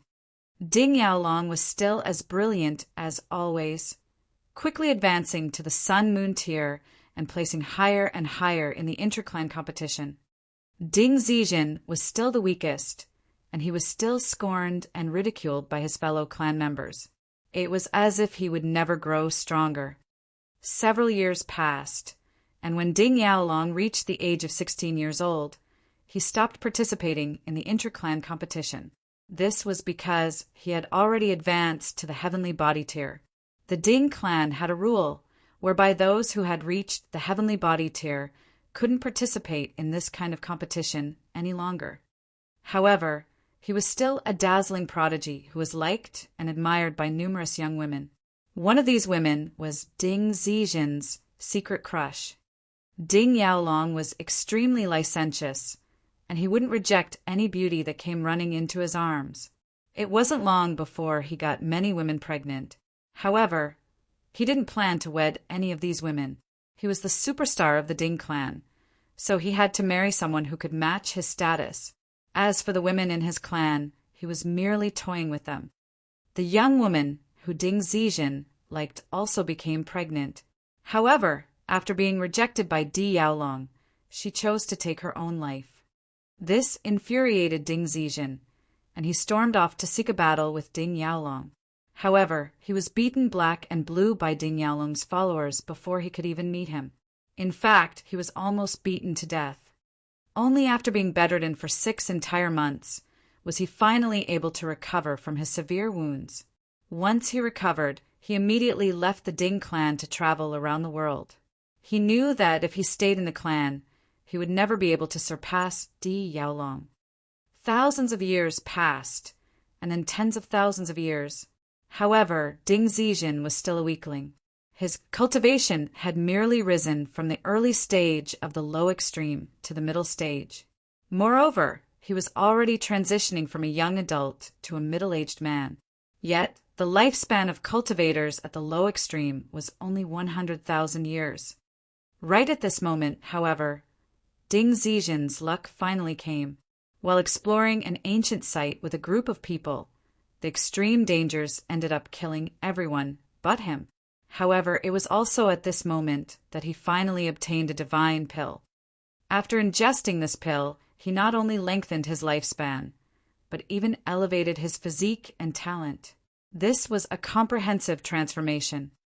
Ding Zijin had been severely wounded in his mother's womb, and it was because of this that he was only at the spiritual ocean tier at birth. This was unlike other clan members, who were all at the shattering void tier at birth. This congenital deficiency meant that his path of cultivation was as good as severed before it even began. In fact, he had only been able to advance to the immortal level because a powerful figure of the clan had forcefully elevated his cultivation. However, after ingesting the divine pill, he was able to mend this congenital deficiency and thus began his journey of growing stronger. He finally started to receive the benefits of his hard work from before, soaring from the middle stage of the low extreme of the mountain river tier to the consummate level of the sun-moon tier in just 10 short years. Ding Zijin's rapid advance didn't stop here, and after another 100 years he advanced to the heavenly body tier. After 1,000 years, he became an eternal river tier elite.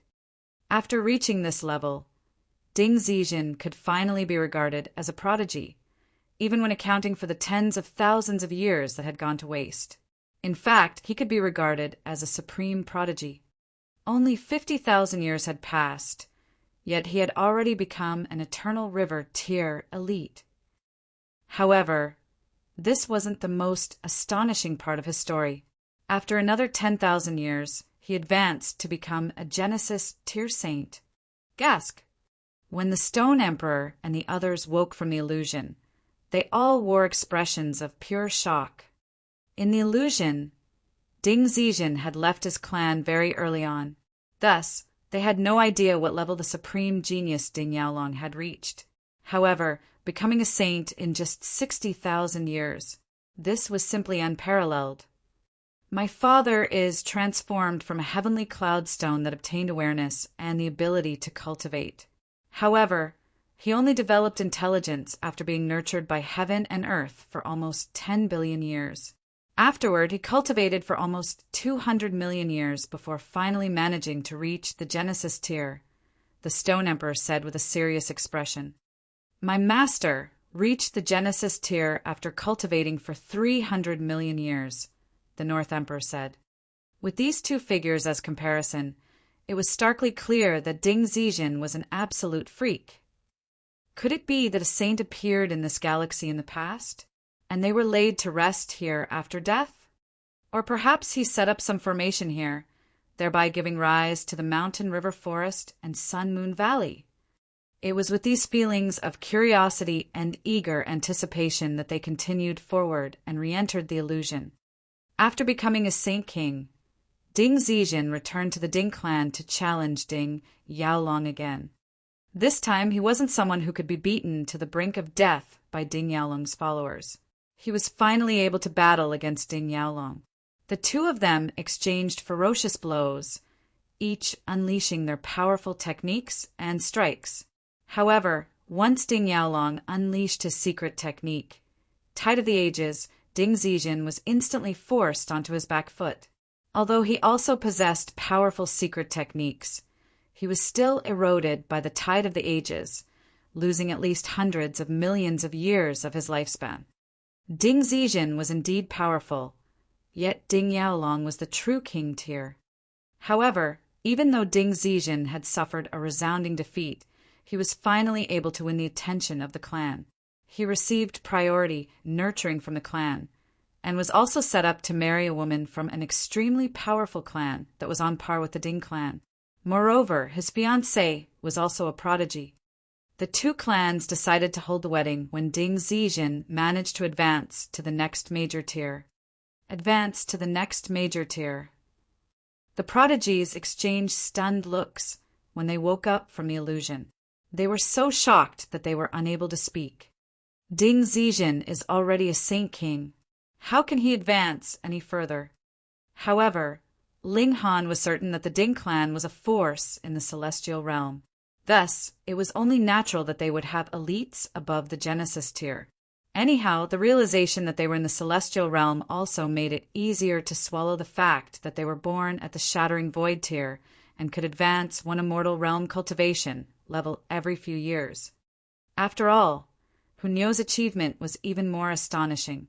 She had become a saint in just 5 years. The prodigies hurriedly advanced along the plain. They wanted to know whether Ding Zijin had successfully broken through or not. Moreover, they wanted to know what major tier came after the Genesis tier. This time, Ding Zijin struggled to break through, even though he was already a supreme prodigy. Ding Yaolong was even more prodigious than Ding Zijin, yet he also struggled to advance any further. At this time, these two were already regarded as the twin dragons of the Ding clan. They represented the Ding clan's future. After a whopping 1 billion or so years, Ding Yaolong finally managed to break through first. After another 30 million years, Ding Zijin also managed to advance to this completely new tier, severing mundane tier.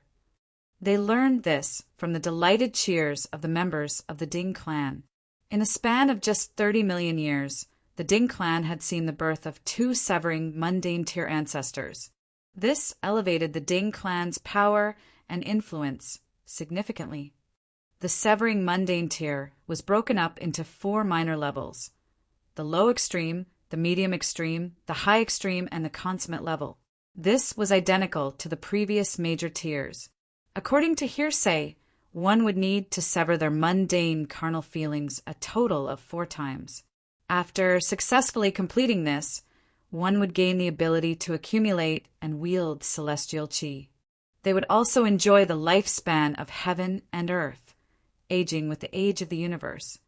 Ding Zijin had cultivated in absolute seclusion before finally managing to reach the severing mundane tier. After reaching this tier, he set off to travel the world. This would be the solo adventure before his marriage.